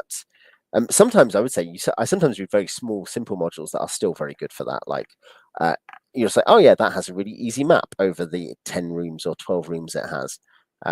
This is kind of to the point of adventure sites actually, but you read it and you're like, I could run this. I don't need to do any prep. It's a bit of it's a false god, never having to do any prep to run something, never having to read it properly. But it can help. I think I ran the Burial of Gilead Wolf Clan for my son, our friend's somewhat older daughter, who we're childminding for the day, and my wife, and it was great. And you're like, this is like 10 rooms, and it's all pretty easy. All the connections are easy. The map is clear. The descriptions are clear. The players are never going to be confused. It was a single sheet. It was great. Mm. Yeah, I think in English Devil, isn't that what? Isn't that an Iranian phrase originally? This is Slug House, Good City Adventure. What was really good about it? As in, what was really usable or open or whatever about it? I haven't read it. I haven't read Prince's review either. I tend to keep up with them, but it may have slipped through the cracks, possibly due to the endless lamentation slop that I cannot manage to keep up with. Hello. Hello. I'm back. What is I this was about just insulting lamentation your taste. slop? I was saying that Oh, my apparently taste. Slughouse Yeah. is so. I was asking what was a benchmark for like a good adventure that is easy to use and that teaches you a lot about adventure design. I said G1 to 3, somewhat for different reasons. Anthony Huso adventures that are just inspirational, incredibly exciting. And I think I also mentioned Burial Mound of Gilead Wolf Clan, and Ben has mentioned Slughouse. What would you When give I as an say example? Benchmark yeah, adventure design of like this is just a really good module to read and to teach you about how to design adventures. well, I would say Slughouse, yeah. Huzo, I think that they're fantastic. I don't think they're easy to use. At least, well, the stuff that I've Some of read them of are. his Some of them are. is yeah. So like I've only read his like No. his boutique prestige stuff like Nightwolf Mm, Inn or like Dream House, right? Which I mm, actually played, and like all that stuff is like the high tier expert mm. level shit. Yeah. So Yeah. um, It's not but about that. Yeah, it's not about ease of use in that sense, but about I think for him, it's the inspirational element of it, where you're like, this is just this is exciting, and I want to run this, and this has cool ideas, and I can yeah, see that it's going to be fun. Slughouse was And real stuff too. yeah, Yeah, yeah, that was great. yeah. I'll just Ben has actually yeah, but maps are incredibly clear, both very logically, yet have weird, cool secrets. Good organization, formatting, smart use of monsters. It was a breath of Uh, fresh air, and usually mm, I think it was even for OSE. Usually nowadays, if I see OSE, I just get like, I sigh already. My enthusiasm immediately dies down. I go, all right, let's see what you have.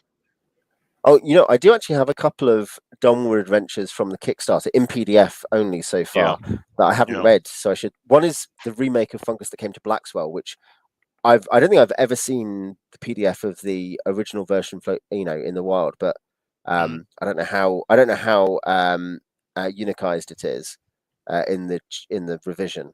And the Oh other yeah, one I is don't keep up with that by a even. third party guy, by a third party. But I'm looking forward to reading those. That's interesting actually. That like another thing was that for first Labyrinth Lord, then OSE. Obviously, Necrotic Gnome, Donwood stuff was a benchmark of actually good, interesting, Yeah, exciting yeah, yeah. stuff.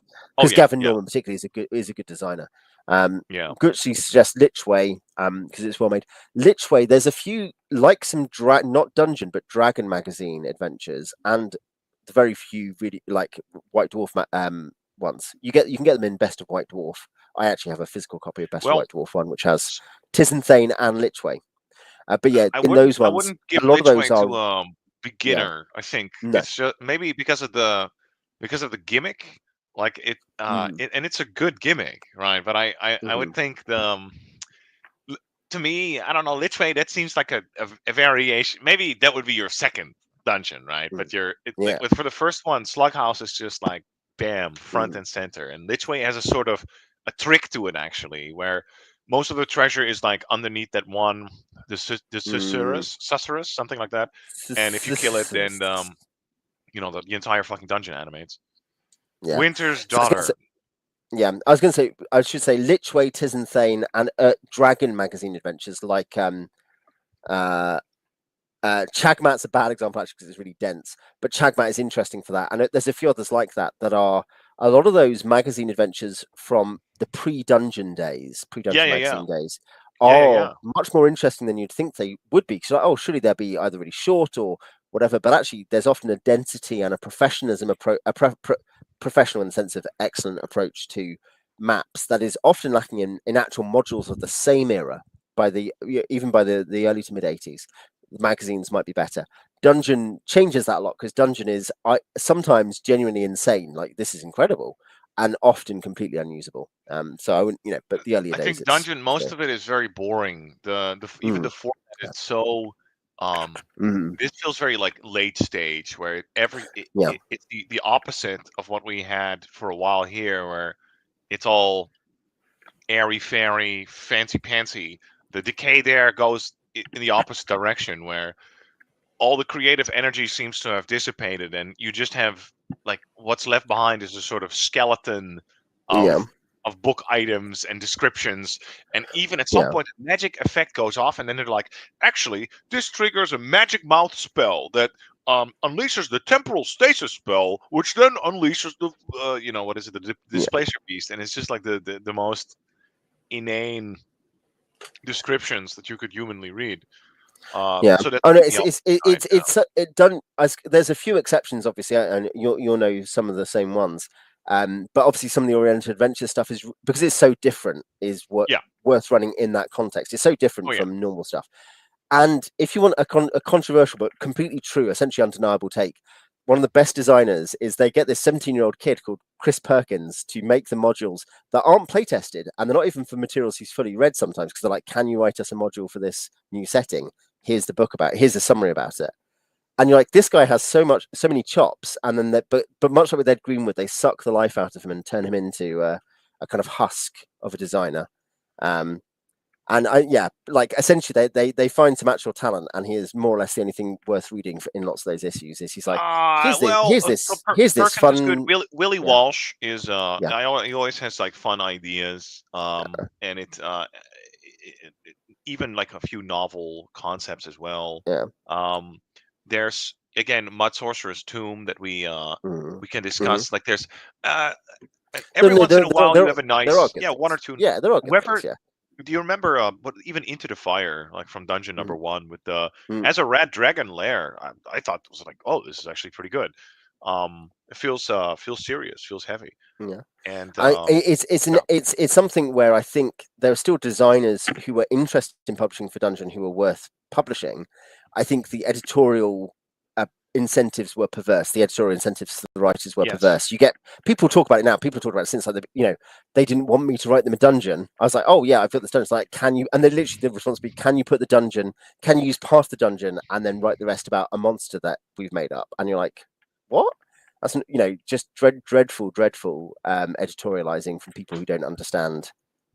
Or you need to write a novel. People don't run adventures they read in the magazine; they just want to read them.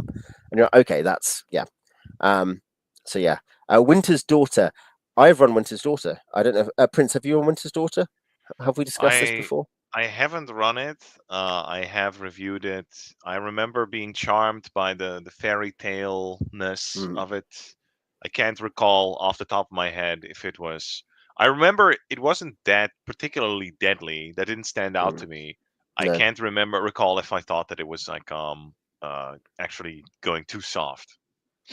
Yeah, I think it's interesting partly because one of the initial kind of things to do with what is the tone of Dumbledore and should it change was to do with, and in this case it was probably the right decision as it, but it's interesting that the opening encounter was there's a human sacrifice. It turns out she wants to be sacrificed, but there's a human sacrifice, and if you interfere, there's the tough guys who want to kill you, and that's interesting. And that got changed into something different. And then the dungeon itself does have a couple of if you're talking about first or second level OSE characters, BX characters, it has a couple of pretty deadly things that can happen to you. But a bunch of the stuff, to the point, is pretty interactive. By that I mean you're like, oh, I touch something happens. That's interesting. Um, there's that it's not really a threat dungeon. It is an experience dungeon, and somewhat about trying to solve the problems to do with what's happening once you go through the portal into Fairy. Oh, and you also you Yeah, it's I mean it's not bad also, right? If mm, you go there and it's like you become immersed in it, in the mm, etherealness, and you have to mm. figure out what's going on, and Yeah, okay, and a little bit of danger. So you're like, ooh, yeah. I that's was going to say it's spooky. seasoning. I think Yeah. you would struggle to keep an interesting campaign from the whole over the whole course of a campaign. Like everything is just a bit quirky. I promise you, most of your players will switch off at least, for half of that, unless you have the perfect player group for that. I think you need to have different, and I think Yeah, that or the you do basic some idea, variety show, yeah, I guess, yeah, where yeah, it won't maybe be that deadly, but then like it'll be a heist. What else can you mm, throw at them? Maybe sometimes it'll be like ethereal and mystery. Sometimes it'll Mm. be kind of like funny. Sometimes Yeah. you do actually make it deadly. You can play around with it, Yeah. I guess. I was That going to say, makes I would say, your point, Phineas, there, and kind of what Prince just said. You might make the guards more hostile. You could do. I think the point is that yeah, you're right. There's not much guidance. It's a bit slim sometimes on detail for that. There probably needs to be more detail about that specific module. But I think the point with that is that you don't have to make them hostile. You want to create the space where the players have different approaches. They could fight the guards. They could trick the guards. Phineas, I think if you don't typically, know, roll a reaction roll. yeah, That's exactly. what. But yeah, Yeah. yeah. You want there to be different things that can happen rather than you're like, oh, there must be more combat is probably not itself the solution. Chomi's webs of past and present should be studied for how to compare a great top quality dungeon in a more conversational prosy form. You like past webs of past and present, I believe, Prince. I hope I did. I I did select it to be the best in No Art Punk 1, so Yeah, I hope I yeah, liked it. yeah, No, it's actually that Chomi, he has dirt on me because the last time yeah, that we met, he fed me all this palinka, and I've spilled all of my secrets to him. So he knows my yeah. true name. So I had to select him. And Blackworm of Brandonsford, which I have, and I feel like I've literally read, and I think I enjoyed it, but I don't remember much about it. I feel this is going to be another one where I haven't um, read and Webs. maybe I'm Webs of Past and Present is pretty cool, and Hmm. probably Chomi's customized version, which has been spiced up a bit from the sort of like the NAP ideal, is even better. Blackworm of Brandonsford, I know it'll probably be good, but I I feel I have some Waking of Willoughby Hall kind of trauma where whenever I see stuff like this and people are like, "Yeah, it's really great," then I feel I'll be underwhelmed, and it will not be. It's not because it will be bad, but it will be okay. Essentially, that's Yeah, another level 1 to 3 adventure. Oh boy, this one really rewrites the manual, the book on level 1 to 3 adventures, and it probably doesn't. Right? It'll probably be okay. I'm sorry, I'm burnt out on the BX level to one to this guy three. who's Like like, if you fucking send that you're to me, yeah. injecting Oh, Kelvin Green directly into your eyes at the moment, and you're like, oh, yeah. do you know what? What I've I had can't enough go of back to OSE. cigarettes. That's right. Once you start like smoking crystal meth, and yeah, right, like I'm on angel dust. I can't go back to cigarettes. Yeah, okay, all right, Yeah, yeah, yeah. Um, well, I've got a few comments here. Just to follow up the point from Phineas, then I'll go back to some of the others. sure, for sure. Yeah, being specific, I know this is a bit of a workshopping thing about that specific setting, but yes, I would say the idea that generally speaking, any module you put into your own setting, it could be a generic module, like what is that one from like Dragon 72 or whatever 73, the one with the castle by the sea? I'm putting that Citadel into by the my Sea. setting. Yeah, City by the sea. I'm putting that into my setting. Well, yes, you've got to then think about how it fits into your setting. So usually using should be modules, okay. Yeah, yeah, yeah. and this is true with anything. But yes, I think knowing how it connects to other stuff and knowing how the players start jimmying around with it will affect. I don't mean in terms of everything has to have dramatic effects on the setting. I just mean knowing what might matter. And in this case, Phineas gives a good example. You read a module and it's set in fairy, and you know there's guards. That's one thing. But if you know about a bit more about the Domwood setting with the fairy, the way the fairy factions work, you definitely could have something where, like, yes, one of the troll guards will go and tell some hardcore loyalists who will chase you across the snow, and that if you don't sneak in and out successfully, if you're Well, caught, there's a yeah, even exactly. there's a bigger advantage, I think, to having some sort of shared. You don't. It Mm, doesn't need to be a shared setting, but like a shared set of assumptions. Is that mm, you really only have to. It's like you only have to do it once. You encounter this problem in things like test automation or software design where you really want to mm, be lazy. So mm, instead of making every adventure and then having to think about all of these different relationships and it's all custom work, instead of that, it's like, no, you just make a sort of like a world with relationship and that sort of stuff. And mm. uh, the adventures, they'll make use of that of those already pre-existing tensions to create to set up dynamics that you want to do. So yeah, then you don't have to know. Yeah. You don't have to consider like, oh, who are the factions here. You can already pick. You can already The go. players are Okay, this is the and the Gold players can Prince. pick up Yeah, on that quickly as well, so they can that's right. interact with it. Yeah, An example actually why this can matter sometimes in the Dark Sun stream, which was very fun and very good setting, but definitely requires a bit more work sometimes than some people. That for assumptions, it doesn't have as many shared assumptions. And I remember a player saying to me, being like, he's like, oh, I'm enjoying the sessions, but I definitely am just sometimes like, oh, I don't actually know anything about the settings, so I'm not able to interact with it. Like there's a thing there where he realized, because he's like, why is everyone excited about finding this scrap metal, like this big iron, this kind of rusted iron chain in the sandy ruins of Waterdeep? Functionally, I used them. I use map Waterdeep for this thing.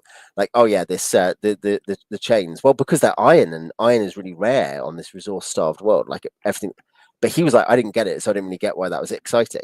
Um, and I think there's an interesting thing there about assumptions and that is partly something you teach. If you're in a setting that's more distinct, like Dawnwood or Dark Sun, you have to help the players with those assumptions. If it's yeah. just Fantasyland Generica number 7, then players are going to mostly know what's going on, and Yeah, be able that's to the read. advantage actually, that everybody already Yeah. has a lingua franca. Then you can just say Mm. goblins. You don't have to say these are Argvoogles. Oh no, what are those again? What are those Yeah. again? Ah, fuck. I actually, Jeremy, I told you a I remember thousand a times. Yeah. yes, that Arkvogels. I remember a They're from the review of moon, Jeremy. Yeah, yeah.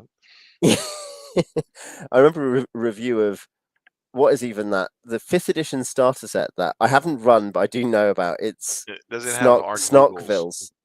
Okay, Googles. But Snarkvilles. no, the review was like, Almost. "Oh, this is cool. This basically these are decent encounters, and they'd be even better if they were reskinned to be something more imaginative than goblins." And I was thinking, Right. it's something I'm like, yeah, that's fine, sure. It can be fun to be like, oh yeah, this is slightly different setting. Like when John Carter of Mars was being written, it wasn't like everyone was like, I know all about 6-armed green Martians. That's It's true. okay sometimes to provide something fresh, but it's something striking. I would now be like, even at the time I was like, do you know what? Sometimes it's fine just to fight goblins and for players to know what they are once they've identified a kind of monster in the world, to know what it's like. Right? And you as the DM can even say, that orcs and goblins, as they were back in the day, as they are in my games, they are lawful creatures. Gnolls are chaotic creatures. So bear that in mind when you're dealing with them, because you've heard about them. You can help them both implicitly, they know the shared assumption, and explicitly by saying what everyone else knows about this monster. But you want to keep it simple rather than like the Arkvogels have a complex code which you must learn if you wish to communicate with them. No, your players don't want Yeah. to do that. Yeah. No, Yeah. that too, and it's also at a different level. It's also like writing. It is kind of mid-witted in a way where if you Hmm. trying to make a good adventure by looking purely at by raising individual encounter quality really high, and it does work. Don't get me wrong, you can do it that way, right?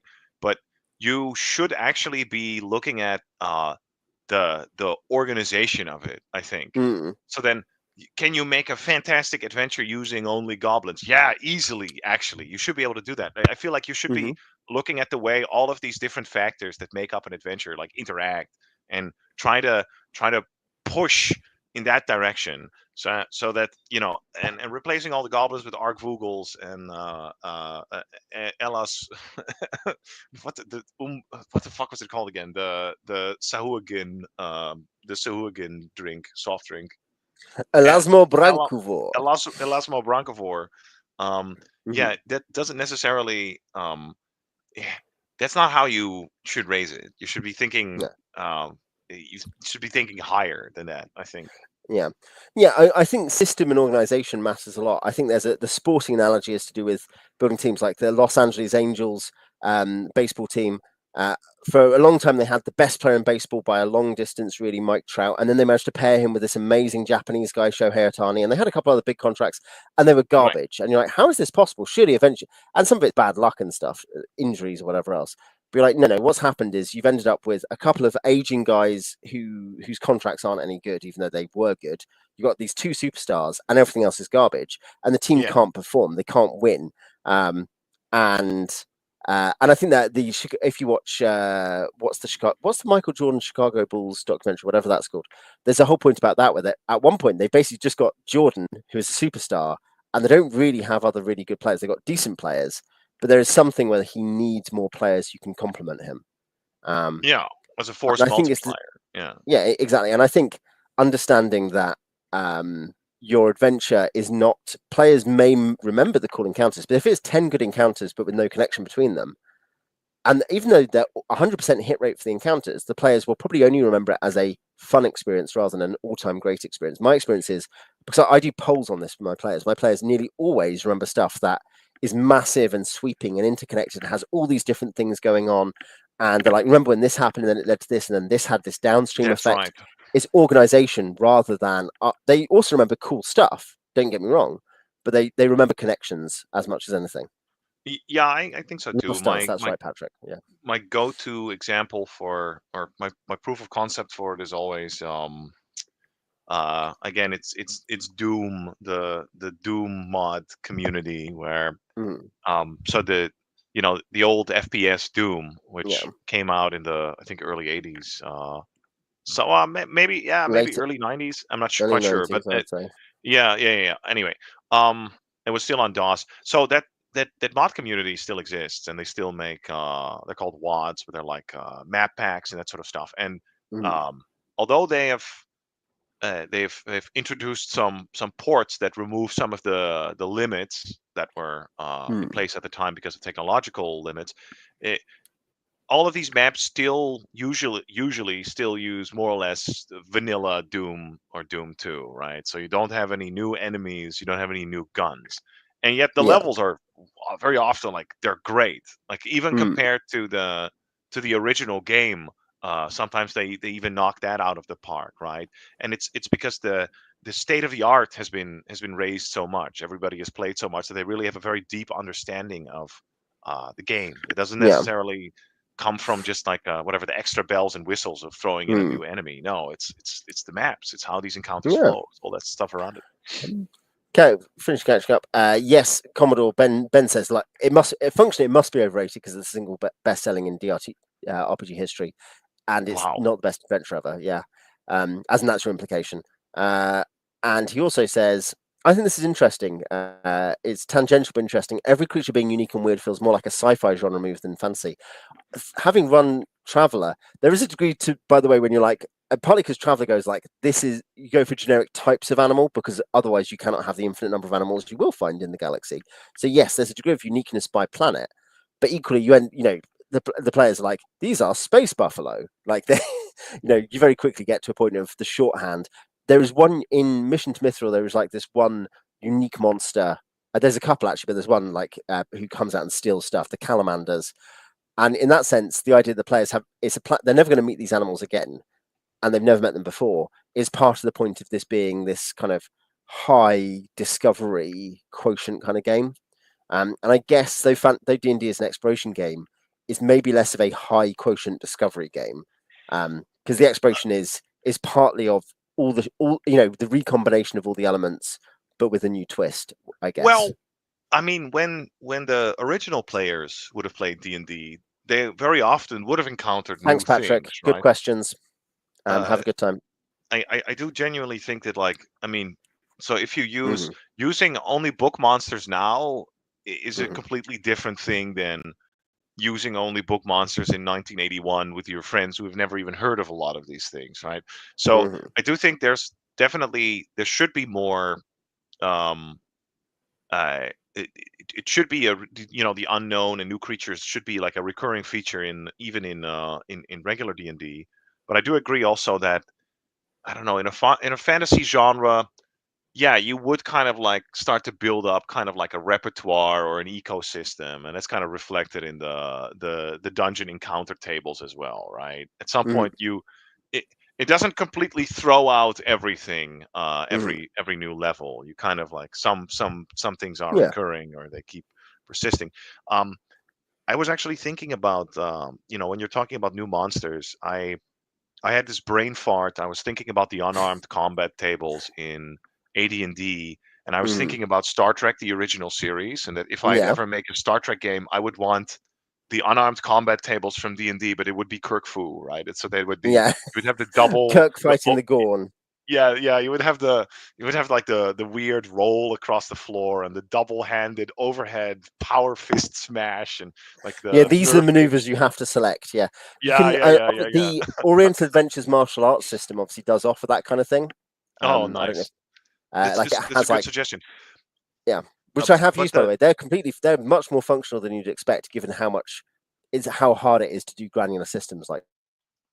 oh, I'll have to check it Yeah, out as a sort of evolution. But what the point I was yeah. going to make is I was also thinking about then Mhm. like, oh, what would a bestiary for like a Star Trek the original series game look like? And um, there's a I don't know if you know what a horda is, but this is some there's one episode in Star Trek the original series where you have some sort of barrowing monster that it's basically it's eating the miners, it's eating the dilithium miners, and they really want to they need It's the eating the Enterprise children. to deal with it. Yeah, it's destroying pumps and eating miners by melting them. Yeah, it's horrible. Yeah, and it turns out to be like a very like they kind of go like into the biology of the creature, and it turns out It's there's much more to the it. salt vampire. The salt No, no, no, vampire no, is no. this. It's not the salt vampire. Although the salt vampire is also cool.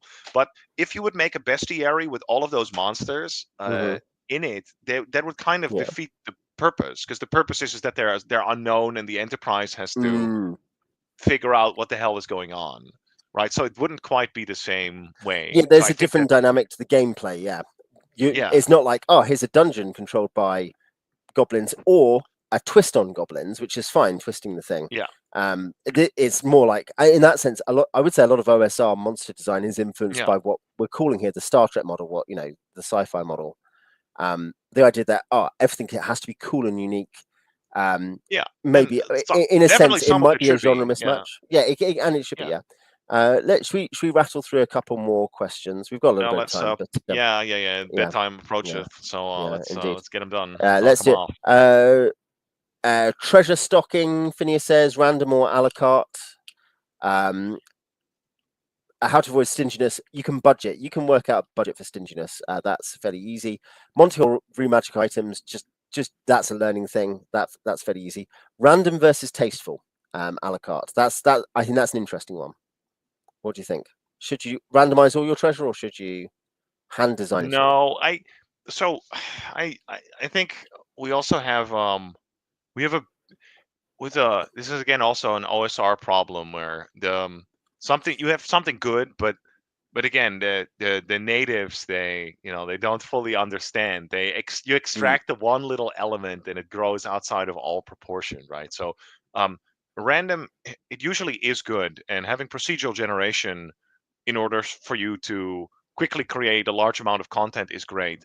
But very often I found that like all this random content, you need to apply your mind to that to reinforce it. You don't mm, completely, sometimes you'll get a nice configuration and you just leave it as is. But yeah, no, of course, always use your intelligence, right? Like if you yeah, sometimes it's not quite right. Should there really be two hammers of thunderbolts, right? Maybe not. Maybe we'll tweak that a little yeah, bit, right? Like all that stuff. yeah. Yeah, I think yes. In a sense, the answer is easy. There is a degree of experience involved in it, obviously, to do with developing your taste. Yes. But I think I use the donjon.bin.ch um, AD&D random treasure tables for most monster halls, and certainly any random encounter hall. If my players have a random encounter and it's percentage and layer, or it's people who are carrying stuff, individual treasure types, rather than layer Yes. treasure types, I and I'm doing this online usually.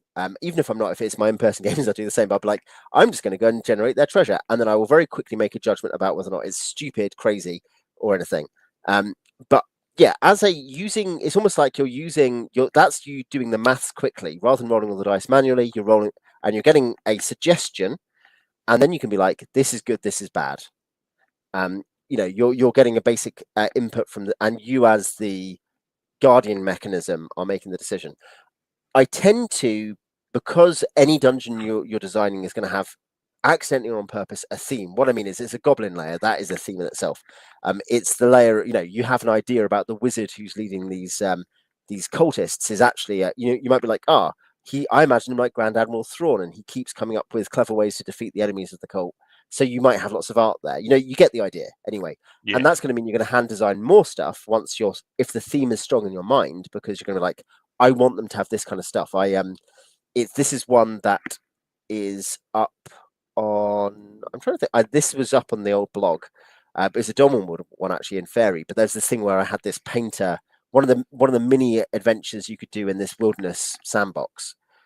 was this painter who could capture people in her paintings, so like this elf painter, and that obviously meant that essentially that was all custom designed, even the kind of generic treasure, because you're like, look, in each of these things needs to fit the theme of this environment because it's such a specific 7-room mini dungeon or whatever, like layer. Um, you can't be like, oh, just generically roll up the thing. So it depends on the context. But I think if you're designing either on the fly, which you will sometimes do for layers and for wanderers, or you are trying to come up with a lot of information for a 30-room, 100-room space or whatever, yeah, use tables, use donjon, and then use your intelligence and your judgment. I think Hell is what yeah. I'd say. How do you All come up right. with idea for trick? Let's what a couple more questions, I guess, and then we'll finish. Is that good for you? Yeah, I Um, would love that. how many? Can you portray Uh, them at the bottom of the screen instead of reading them so I can? I can try. I have them in a Word document.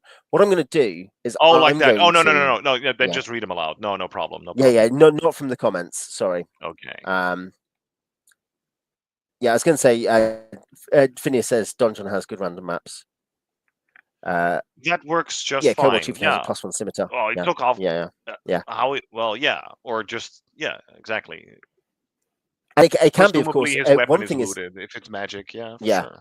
yeah, and you can sometimes the way that treasure comes up randomly helps tell you a story that you can then tell to the players. Like, there's some stuff that the guy just couldn't understand. Like, I think I generated a Qual's feather token or something. Um, Yeah, for a layer loot for some bullywugs, and I was yeah. like, they don't know what this is, and I was like, they've just I don't know stuck what it the on fuck the that is. altar Yeah. because they're just like, here's a magic thing. They It's don't a know what it god is. rock. Yes, exactly. Yeah. Yeah, exactly. Yeah. That's also fun. So yeah, Yeah. it helps the flavor, and that's fun for you when you're designing, and it's going to be fun for the players. There is not it is the kind of thing that sounds airy fairy and like the kind of advice you should ignore. But usually, if you're enjoying writing the thing and it seems like a fun environment to you, as you're writing and creating, your players are going to enjoy it more.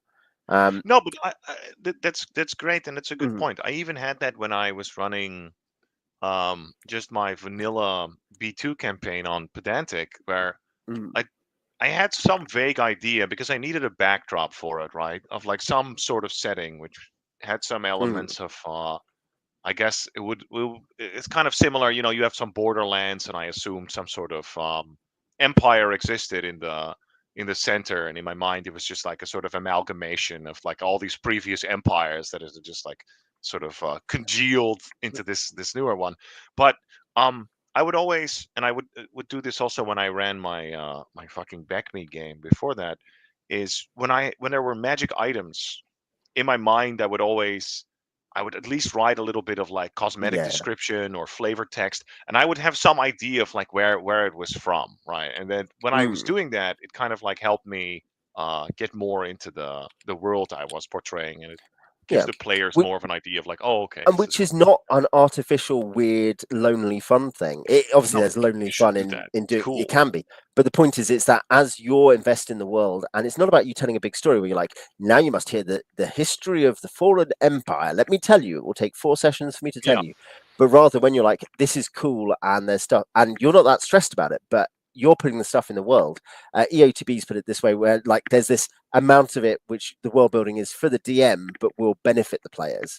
Like, you're enjoying it, but as it drips out, as long as you're not invested in the players, you don't require the players to enjoy it too. The players will enjoy it because it'll drip out, and they're like, this setting is deep and cool and has all these different connections. yeah. Yeah. Kurt asked, how do you come up with ideas for tricks and specials, dungeon tricks? What elements do you think make a trick that is fun to play? Most tricks are bad. That's my starter for 10. Um, most Dungeon things you read tricks. in OSR, yeah, dungeon tricks and specials. Most of these you read in OSR modules are probably misleading because they're not very good. Um, Um, I I'm not sure. Like whenever somebody mentions like tricks and traps, I think back to the original. I think the it's a list, Greyhawk. but yeah, Yes, and that stuff in is the fine. the DMG has an Yeah. equivalent. Yeah, Oh yeah, yeah. No, that stuff is that mm, stuff is fine. I feel that's I'm not sure even if I would in the OSR if I would say most of it is bad. It's more that uh with newer people, they fuck up the ratio. Sorry, I Mm. should watch my language. My apologies, but they screw up the It's ratio. all trick and it's all trick and trap. Everything is a trick or a trap.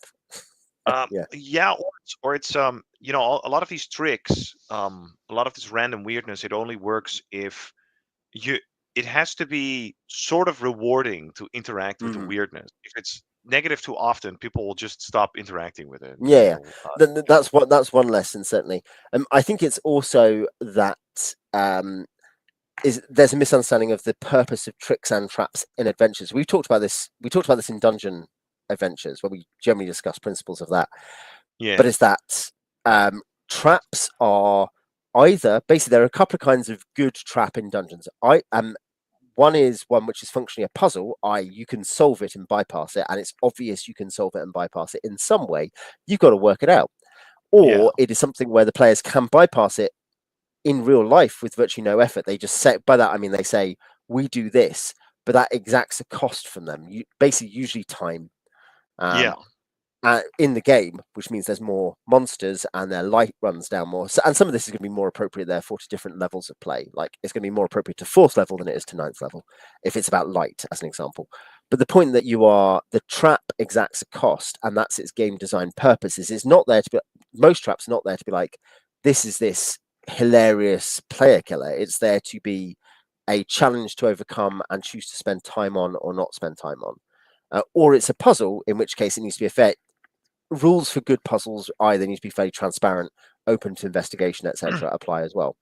Um, yeah. Anyway, that's that. That's that. But I think that means that you have to understand the purpose of the trick or the trap and why you'd want it in the dungeon. And some of it is about what makes sense. Should there be a trap here or not? That kind of thing. Or yeah, and some of it you can you're working out if you say maybe you're trying to work out the story of why there's a trap there. I get that, but I think mostly you want this stuff to be stuff that the players can understand as if it's a trap as a cost that they either accept or bypass in some way. If it's a trick, I guess there can be an entertainment value to it, and it depends how good you are at designing entertaining tricks. It's funny. Players find it funny. Running under mountain, as much Um, as I don't think they want to happen constantly, my players did think it was moderately funny when they teleported themselves somewhere where they didn't know where they were in the dungeon. It was an enjoyable oh, diversion. well, Um, oh no, but yeah, that can also be very challenging or terrifying. Yeah, yeah, a no, trick is it can be. I'm not saying it's not. What I yeah, mean is they were yeah. entertained by it. So at some level, the trick, because that's a trick rather than a trap, in strict terms, because it's not really exacting a cost other than itself. It's something where something has not been what they expected it to be, and they've moved somewhere else. I would call that a trick. In that case, similarly, tricks can just be illusions or anything that is Illusions is the confusing the first players. thing that Yeah, comes to mind. Yeah. yeah. But yeah, what I mean is teleport traps are often more, at face value, more tricks than they are traps. Um, but yeah, it depends what's going to happen. But I think tricks, I think it's that, again, you want it to be something where the players have to either, you're genuinely, like the mold in the G1 treasure room we already discussed today, the players have to use their knowledge of these situations and their logical intuition about dungeon environments in that case to work out if that makes sense. Or it needs to be entertaining. And in both cases, you don't want it to be that every room the players are going into, they're like, what do we need to work out in this room? Like this room has another kind of puzzle or confusion or something in it. You You want could so have yeah. that. You right, but it just I don't know, use a little bit of discretion, I guess. If it becomes too monotonous, then yeah, that's not Mm. good for sure. Well, I guess If it's short, with the then it's trap, fine. yeah, exactly, yeah. I guess with the trap example, it's that if every room has a trap, the players have to decide to either take damage from or disadvantage from or lose time on every room. Yes. Then probably one thing players eventually just start being bored and deciding to die. Their characters die instead. um, but also it may create a degree where the players you both players and the DM end up being disinterested in the situation. That's basically the risk. And so I think there's not a perfect ratio, but certainly the idea that you're not putting in it in every room. You're different rooms, the idea of empty space and quick exploration, which also sucks up time and light, that is valuable too. And the trick and the trap need to fit their purpose within the dungeon rather than just being the idea that you thought I have to have traps. If you have enough other things that suck up time, don't put any traps in. Do you know what I mean? That's almost the steel man of the opposite. If you have Yeah, other ways the dungeon is sucking up time that are interesting, don't put in any traps. But if there's a way that might make sense and that fits the particular environment well, that's when you put in the trap to create that absolutely. trade-off. Yeah, Yeah. Uh, I think we can do two more questions maybe. two more. Looking at the time, there are a few other things. Yeah, something like two more because that'd take us to 2.5 hours roughly, wouldn't it? Which is what we usually do. There are a few other questions that we might not get to from everything people put out on Discord, but I think that'd be okay. What about this? Is an interesting specific one, but to do with this is moving either from personal consumption to public consumption, or from personal consumption to personal reconsumption elsewhere. How do you interpret and integrate playtest feedback? This is from John. What is the place for set pieces, triggered events, interactions intended to occur that may or may not seem emergent? Like, yeah, essentially, what's the loop in terms of improving an adventure and putting stuff in? One thing I realize is you sometimes put in stuff that happens randomly in the next draft of an adventure because it was fun or it's cool. Gary Um, certainly did uh, that. yeah. Well, with interpreting playtest feedback, I guess there would be two components to it, right? Mm, One of it, one of them is just is fine tuning, which it doesn't happen that often, but yeah, sometimes you do actually figure out that even with average, fairly predictable results, some encounter just doesn't do what you thought it would do because of mm, the uh, uh, because the math is genuinely off. But this is, mm, I feel, a rarity. Sometimes it will not be like a purely numerical problem, but more be based on abilities, where um, you actually think something is you set something up that's like very challenging, but uh, the players find a strategy that actually allows them to circumvent the dungeon in a way that I, you think is like, actually this is no longer proportional. You should mm. employ some sort of countermeasure within reason, but you Yeah. just didn't Yeah, so consider it. you one that's one Yeah, definitely one thing is you learn countermeasures to common strategies, and you don't want to put all of those in. Screw the player; they can never solve the problem. But the right. idea that Yeah. yeah, the idea that there is some kind of reactivity to what the enemies of the dungeon, the players, might do. Here's If they capture like one guard and interrogate yeah, him, then the entire adventure becomes a cakewalk. Then, like, yeah, okay, yeah, no, exactly. you should have You need to there change should be stuff. some Yeah, extra layer of complication. yeah. Yeah, for Um, sure. So I think something here's something I found in terms of what becomes simpler and what becomes denser, what becomes lighter and denser. It sometimes things like puzzles, and not always, but like things like puzzles and complicated interactions become simpler because you realize what you work out what players pick up, intelligent players pick up from your descriptions. On the other hand, Um, um, like details of stuff and treasure details and NPCs that you put in because you create them during play. I find sometimes when I write out for my own use a draft, I'm adding stuff as I go while we're playing because they're like, oh, I go and talk to one of the villagers and I come up with a villager and I put so what tends to become streamlined is complicated, janky stuff that might not reliably work. What becomes denser is environment typically. so in my mind, complicated encounters tend to uh, Mhm. become more complex after playtesting, because usually the players interact with it in a way that I haven't foreseen, and then I suddenly realize like that my description of it actually Mm. doesn't quite cover Yeah. uh, those Yeah. conditions. So then I do end up adding to it. Mm. Yeah. I I was going to say I that guess that's I'm part. That's sort a of different kind of neutral. approach to the same thing. Yeah, I agree. Yeah, I do as that for the sometimes too. how refined all of the I think definitely if you have a rough draft and then you work for it, then like sometimes, yeah, NPCs and treasure and all that stuff, it becomes more Mm. refined as you consider it during play. That's Yeah. yeah, that's also true, I think, to a lesser Yeah. degree for me personally, but yeah, for sure. Yeah. Yeah. And certainly, yeah. Enemy responses, things like that. Likely NPC interests. What this is about what Yeah, I'm writing down. If someone else is going to read it, I guess things an NPC might be interested in. Bar, you might come up with that because the players have done something you've not expected. They've offered something in yeah, negotiation, or the and enemy. they do something where you consider it to be probable that like I always Mm, consider it in terms of like like probability or something like that, where they do something and in your mind you think like, oh, maybe 10% of player groups would do that, or yeah, 30 or something like that, right? And if it's yeah, not, okay, less than 1% would even consider doing this, because then you don't even need to cover it at all, unless it's like no, no. so massive that they try it at No, all, right? indeed, indeed. In terms of this, an example of John's thing about triggered events, but on the other side, what about enemies responding? I'll sometimes come up with that. Oh well, the enemies will. I'll think in my head. There's these bad guys, and they will obviously respond, but I won't necessarily have written out a plan of battle for them beforehand because I would be like, oh well, I guess depends what the players do, and then you realize, okay, the players might do this or this. These are the things the players considered. This is what they did. This is what, and this has happened in my example. This is not an adventure I wrote, to be clear, but it is something that could improve it.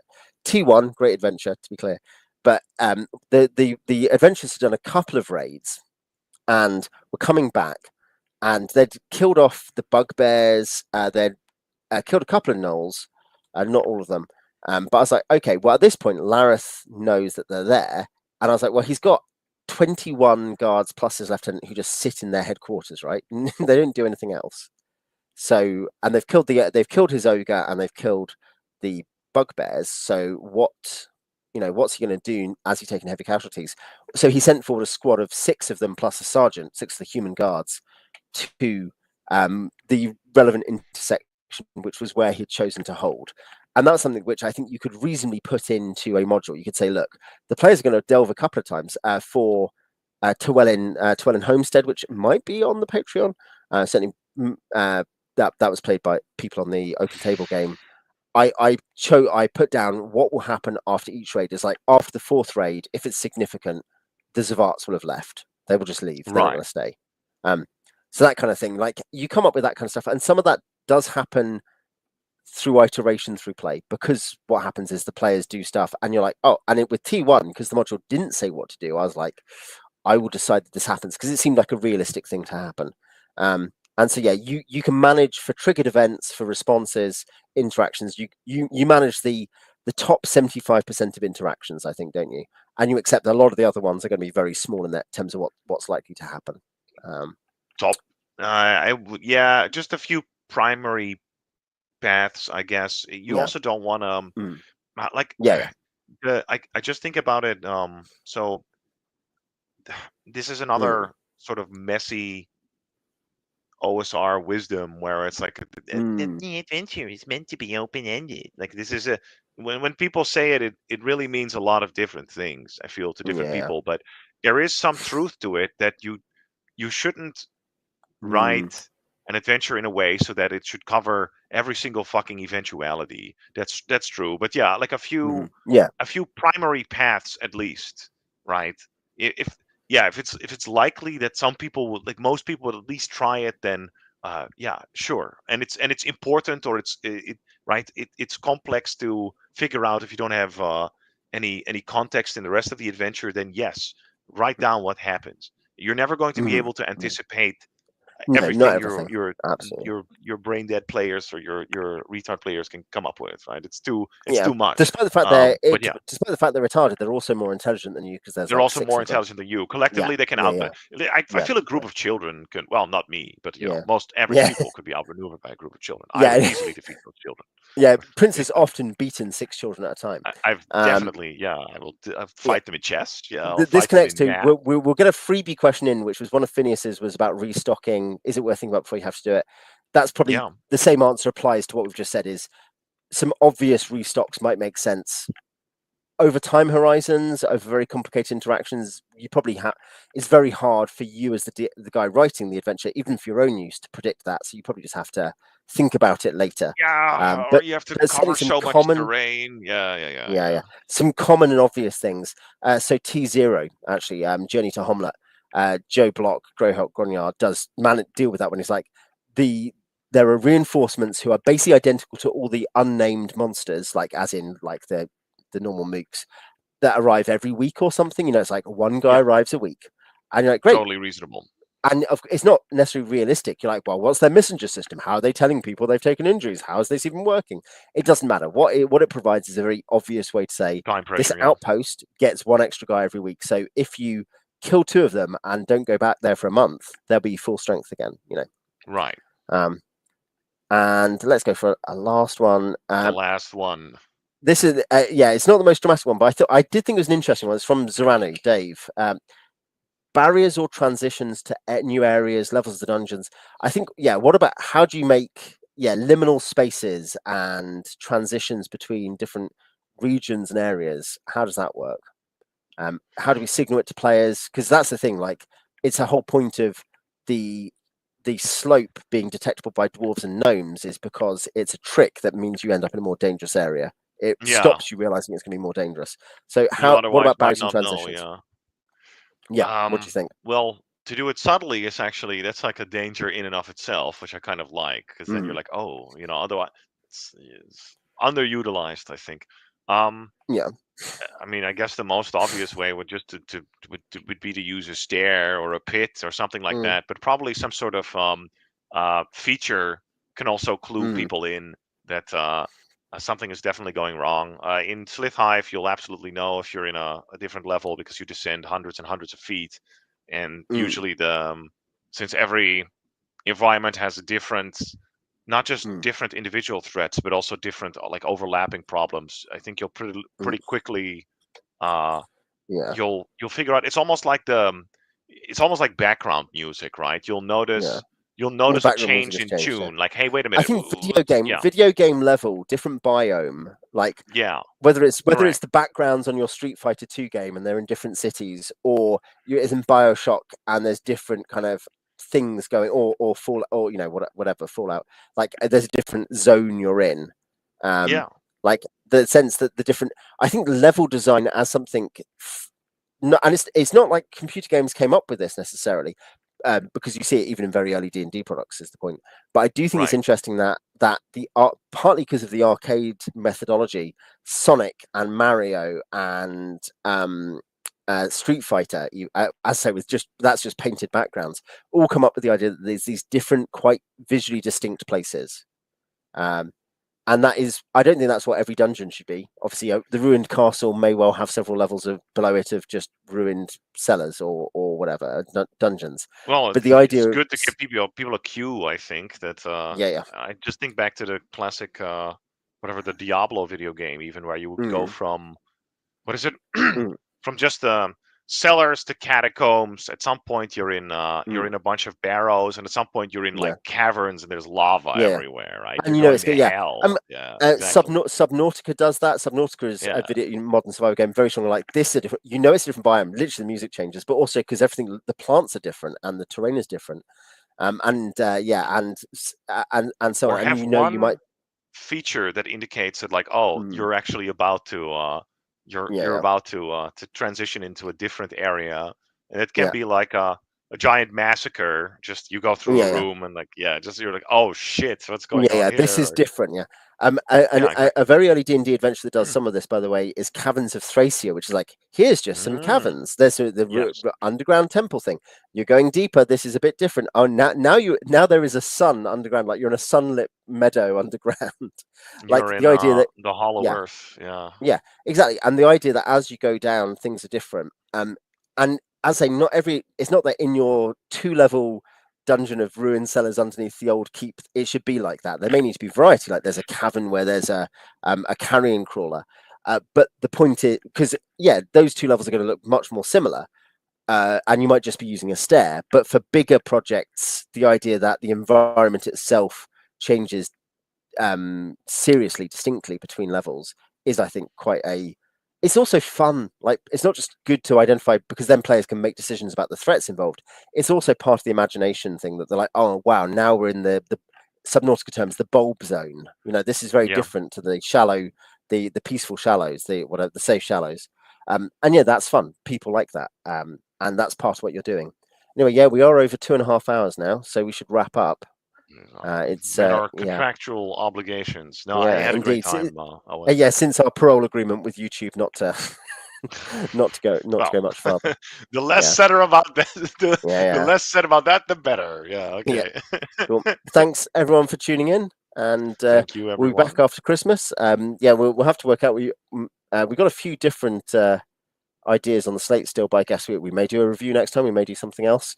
But We'll yeah, see, put man. ideas. Yeah. Yeah, put ideas for videos in the comments, and we'll see you next time. See you next time.